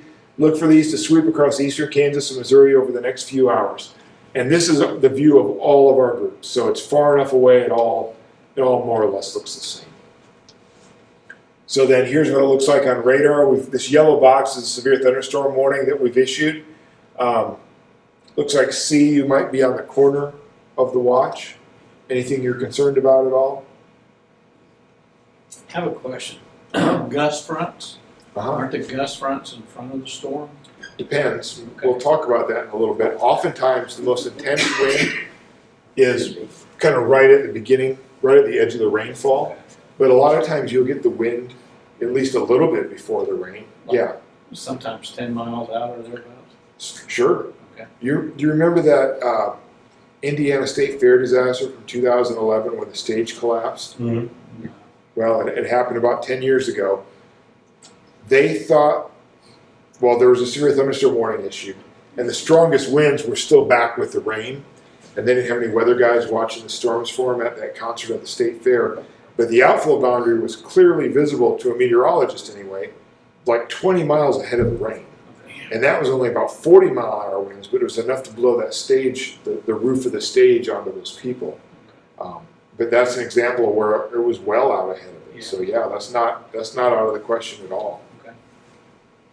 That little dot below B, that's the radar site? Yeah, this is where the radar is located here. Okay. If I, in C there, it looks like the worst part of it's already coming toward me, and you already got some pretty good buildups along the front. Right there. Well, yeah, There. right there. Yeah. Let's talk about wind direction. The radar is located here. Green is towards, red is away. At the radar itself, what direction is the wind blowing from? South. It's kind of from the southeast, right? Kind of like this. See how the line between them is like an angle like that? So the winds are kind of like that. Mhm. Maybe south-southeast, yep. How about back here? Same. Well, you can see No. the outflow, the back outflow. That's towards the radar, right? Yeah. So this is all the outflow air blowing at the radar. So even though they're both green, over here green means that way, and over here green means that way. Because remember, it's the direction towards or away from the radar. Okay. See, one point I want to make with you is you got to be concerned with lightning. And that's one thing we really haven't talked about. When you're out storm spotting, you should remain in your car the whole time. It's easy to think, the storm's 10 miles away, I don't care. You're out enjoying the weather because it's been crappy weather like this for all spring, and you finally got a nice 70-degree day. You're at risk of being struck by lightning. You need to stay in your vehicle. Just leave the car running. I know gas is expensive, but you're not eating that much gas. You need to turn the air conditioning on. But don't be outside in the elements. Okay, 7:03. We tweeted out from our office: wind damage threat is increasing. Expect winds of 60 to 70 over a wide swath as a line of storms sweeps through. And evidently, we're all in the same neighborhood. I don't know what's up with that, but it must be at least far enough away yet that we can't see much. Okay. So, oh, and C, yeah, lightning just struck real close by, but you were in your car because you're not Group A. You know what you're doing. Nice shot. Okay, here we are about a half an hour later. What looks different on the radar? Really formed Oh, that front The boundary. inflow in the backside is tremendous. Yeah, and I saw this gentleman over here. He sees the bow, right? A bow echo means it's shaped like a bow from a bow and arrow, right? See how that? The reason is we've got that's pretty indicative that we've got very strong winds in this part of the storm, and it's pushing it out faster than we're pushing out either the north or south end of it. So kind of like if we looped it, we'd see this thing kind of go like this. Okay, so probably the strongest winds are right in here. Yeah, they are. Okay, yeah, they're really strong. And also notice the winds are kind of starting to, we call that backing, they're kind of starting to turn more counterclockwise blowing into that. Because remember, we said if you're out ahead of this, the wind should be blowing into it. And then when the shelf cloud gets right overhead, it's going to come blasting out of it, right? And then we got a new warning, and we're all in the warning now. Okay, but that's not a surprise. Anything else? Well, there's a circular arc behind it on the radar, which I don't think I've ever seen before. Is that anything What are you of talking interest? Over there on the On the wind right-hand speed, picture. The speed. on the right about? Oh, picture. this thing? Just the Yeah, nominal propagation. What that is we're just not picking stuff up. Remember, the beam is going like this, going up. So if you have a ring around the radar, that's the exact same level all the way around. Because as that thing rotates around, it's making a cone, right? Mhm. So that purple is usually something called range folding, which is just the radar's having a hard time figuring out what the winds are doing. It has to do with how many pulses per second of those radar bullets were sending out. But yeah, that's all that is, just the radar's having a hard time figuring out the wind there. Okay, so Group A, this is what you guys see. What do you guys see? Shelf cloud forming. Yeah, probably right in there. You know, There's a shelf cloud. Yep. What direction is the wind where you're standing? kind of from behind us. Yeah, probably blowing into it, right? We don't have a rounded anvil on top or anything. Well, it's probably blowing over, you just can't see it. It just looks cloudy. Group B, this is what you guys see. It's kind of hard to see. I mean, that might be the shelf, or maybe it's down here. I can't really tell, but basically the same thing, right? And evidently, we don't care what Group C sees, so sorry. We're leaving you guys out this time. Okay, here we are 5 minutes later. Anything change? Those, Yeah. more defined and So we're getting Yep, really- we would call this the apex of the bow right here. It's kind of the point. Yeah, but you probably can't see the scale where you're at, but this light blue color, that's like 50 knots and above. That's 58 miles an hour. So we're getting close to 60-mile-an-hour winds that we're measuring with the radar. But remember, that's not measuring at the ground, because as that energy goes out, we're looking higher and higher up in the air. In fact, what's probably going on is, see how it looks like the winds are getting stronger as you go back? You're probably just measuring higher up in the atmosphere. They're probably just as strong here as they are there at the surface. You're just measuring in different parts of the storm. Yeah, 'cause it's getting really close to you, so your ability to see it. Ooh, this feels good. Nice. This is Group B. What do you guys see? Beautiful. I see a lot of wind coming. Yes. See, that's good. That's good spotter comment, right? Because you know that shelf cloud means the wind is going to probably come blasting out of that when it gets to you, isn't it? Yeah.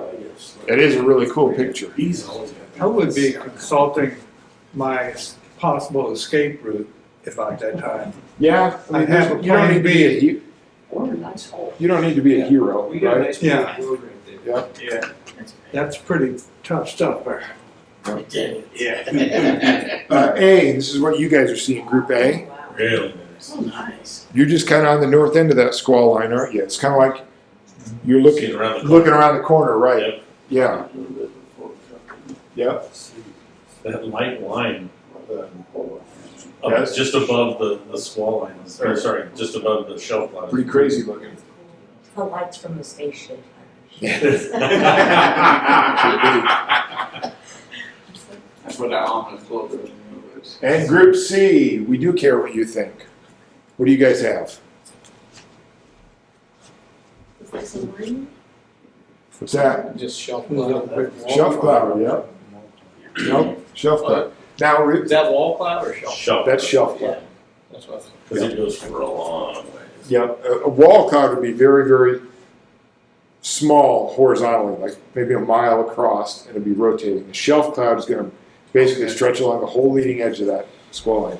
But who was asking about the outflow? Were you asking about the outflow going ahead? If you look at this, see this little green line kind of ahead of the rainfall? Yeah. That's the outflow. And in this case, it is where you're at, it is ahead of the rainfall. Up here, it looks like it's probably right at the rainfall. But here's the other thing. Oftentimes, the wind, if the outflow is out ahead of the rain, oftentimes at least right behind the outflow, it's not as strong. The wind isn't as strong if the outflow is out ahead of the rain. Usually if they're kind of the same spot, you tend to have a little bit stronger. Or maybe you're not going to get into the strong winds until you get back into the precipitation more. Not all the time, but generally. Okay, so here we are. Uh-oh. We just issued 2 tornado warnings. And I'm going to show you something back. Let me get back to the radar image. There's a couple of things that I can promise you our forecasters, the pucker factor is going to get real high here when they see this. But they've got this little kink there and another one, probably that thing there, or might be this, it's actually this thing and this thing.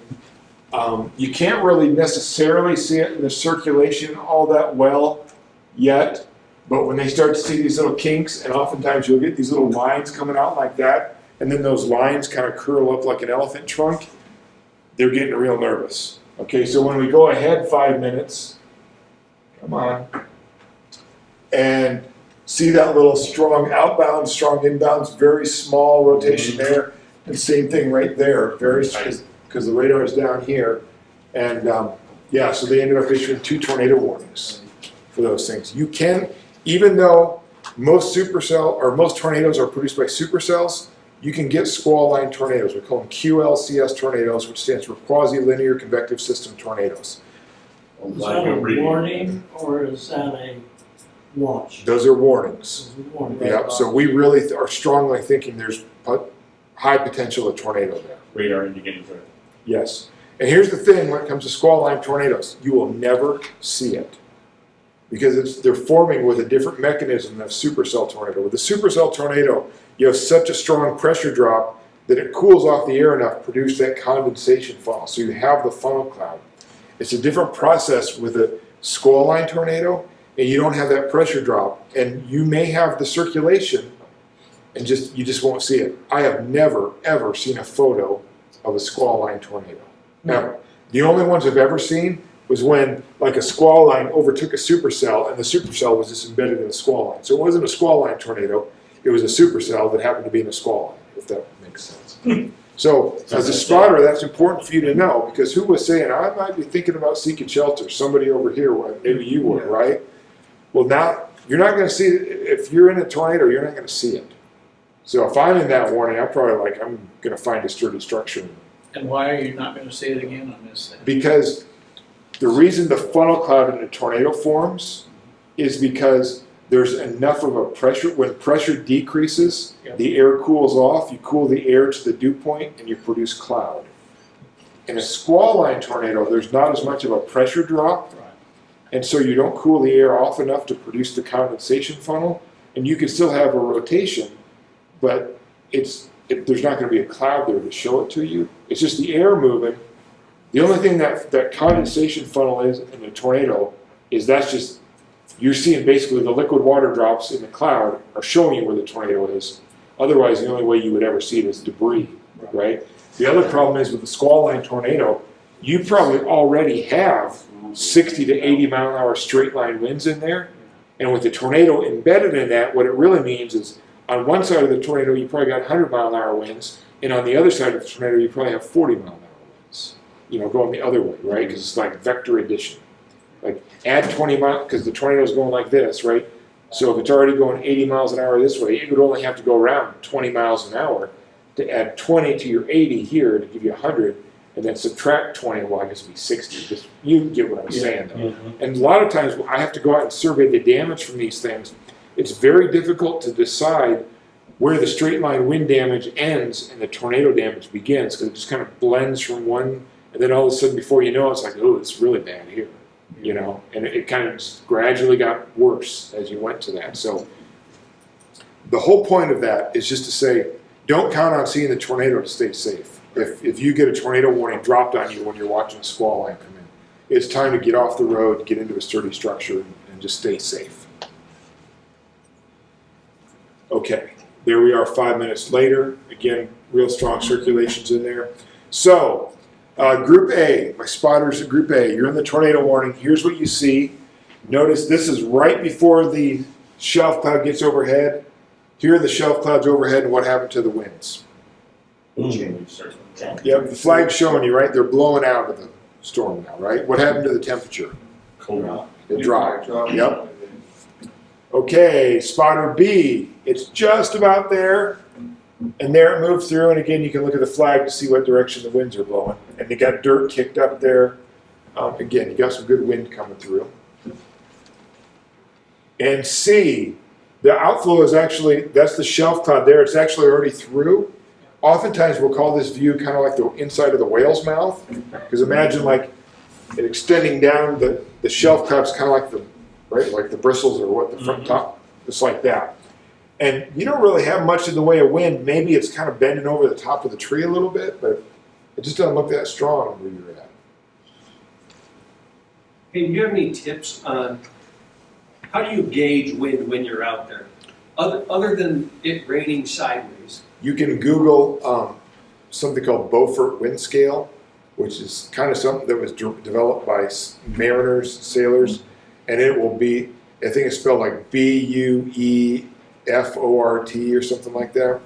And it's kind of a crude approximation, like if the whole tree is swaying, it's like 40. And basically, when you start to get small little tree branches breaking off, you're probably getting close to 60.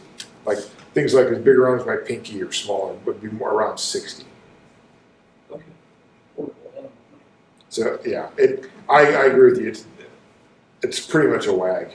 Because short of having a measuring device with you telling you. Right, and I wouldn't want you standing out holding your little anemometer anyway, because you probably get Well, I'm struck gonna by have lightning. Robert do it. He's good. Well, yeah. Robert, it's good to know your role, right? That's right. Let's teach them to know what they're doing. Yeah, this is gonna hurt. Go stand up. It's gonna hurt. It's to better humanity. Take one for the team. Yeah. Okay. So here we are 5 minutes later.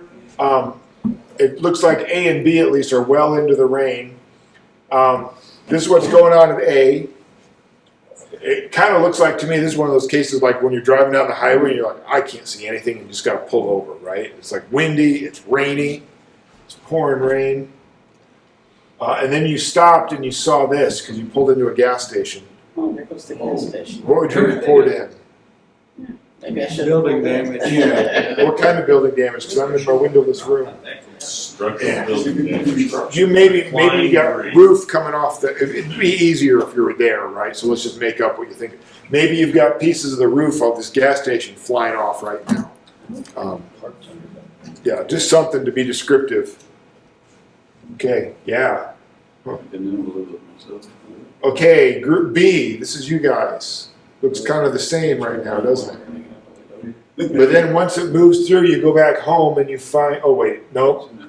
Is that Robert? Is it? Yeah. There's you. Oh, Robert, measuring the wind. Robert. Yeah. Like 6-inch tree limbs broke off laying in the road. Yeah, and then we get some hail too, right? And then you go home, and this is what your neighborhood looks like. Wow. What are you going to report in? Yeah. Major structural damage, trees blown down, power lines broke off. A good report, like for that one, would be I got about a 3-foot diameter tree snapped off at the trunk, right? Quantify how big it is. It's about 3 foot in diameter. Here I've got numerous power poles snapped off. I've got a tree in the middle of the road Maybe there's one of these places there's a truck overturned. I don't remember. But anyway, you can think of some good descriptive things to just let us know what's going on. And thank you. Nobody said tornado damage. That's good because you didn't see the tornado, so you really don't know. Probably tornado damage, but in Iowa they had that derecho, which is extreme bow echo. They had winds over 120 miles an hour that they attributed to straight line winds. So you never really know. And that's it for exercise 2. And that's really all the training I have for you guys. Do you have any questions over anything we went through tonight? We did a lot, a whole bunch. Does the National Weather Service offer, little cue cards, things that you can keep in the glove box that has, some of these definitions and so that we can talk more intelligently about what we see? We don't. That's not Big a bad idea. cloud that's swirling. Well, right. That's not a bad idea. Yeah. No. The short answer is no. We used to have like spotter field guides and these glossy 20-page, almost like a brochure, and we don't have any money to print them anymore. And so, Yeah. Like firefighters for hazmat, they've got little cards. yeah, no, that would be good. Something like plastic or something that would, Could you publish that on your website and let us print our own? if somebody sends me an email reminding me to do it, because I promise you by the time I get home, I will forget we had this conversation. That's where my memory has gone. I will take on that task. Okay. So you want things like wall cloud? I mean, what kind We of had that one picture of a beautiful supercell? supercell, and you had some of the words on there. This is what you're, tail cloud, wall cloud, and then just like the bow echo. This is a shelf cloud, so we can stop calling in saying, "Look, I see a wall cloud." It's a shelf cloud. Things like that are just like quick definitions, a little bit of labeling. Okay, yeah. Yeah, it'll be hard to put it on something small. Yeah. I'm not gonna make any promises, but I can try. So you're talking about terminology and then this is a description of that.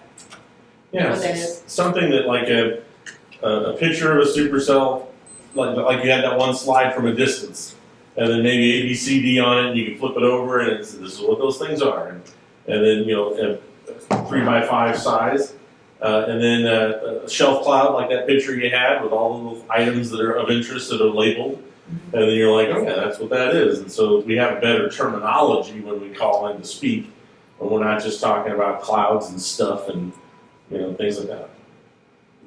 Because listening to you rattle off those identifying features in the slides sounds like you know what you're talking about. And it would help us to go, wait a second, is this a shelf cloud or is this a supercell? And it would help us to stop and look. Yeah, I think that's a good idea. And I'm not going to say no, and I'm not going to say yes. I want to go back. I want to go back and talk to some of the forecasters, and I'm going to assign it to one of them. Sounds a lot like the old field good. Yeah, well, that's what we're trying to do: get it pocket size and get it something that anybody can cheaply print out. Yes, sir. And covered with plastic, so when we're Well, out standing underneath. you would be making your own, so you knock yourself out. Yeah. But I do have a laminator.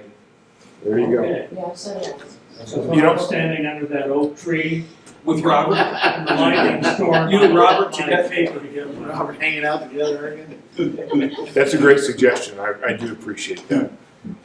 Gloria, would you Yeah, I'll try to remember to send me an email? I Okay. will do that. Any other questions?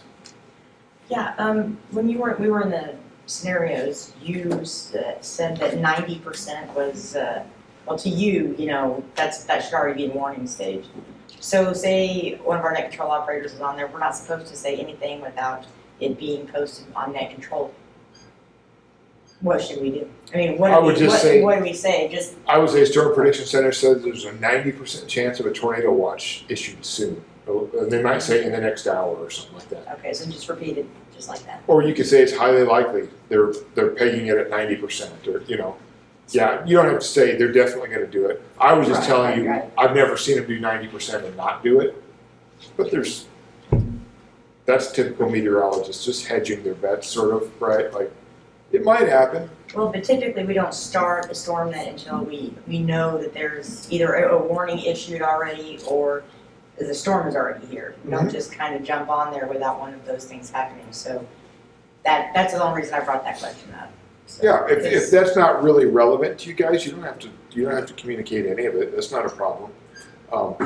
Especially like if we expect it to fire in eastern Kansas and it's going to be 3 hours before it gets here, it may not be relevant to you. But if we expect the storm to fire somewhere around the eastern side of the Kansas City metro, that hour heads up might be helpful, especially if it's around dinner time and people are like, maybe they do have some hamburgers on the grill or something, and it's like, or you know what I mean, just so Heating people source, can. working greenhouse, yeah. Yeah, if we're really expecting storms to fire around a certain time, it never hurts to give them a little, just a little lead time. Like, hey, we might need you in a couple hours. I get what you're saying though. You're going to wait till the storms are kind of knocking on the doorstep before you bother people. I just got approved for it, so I haven't actually done any of that stuff yet, and so I just want to make sure I'm not crossing any boundaries.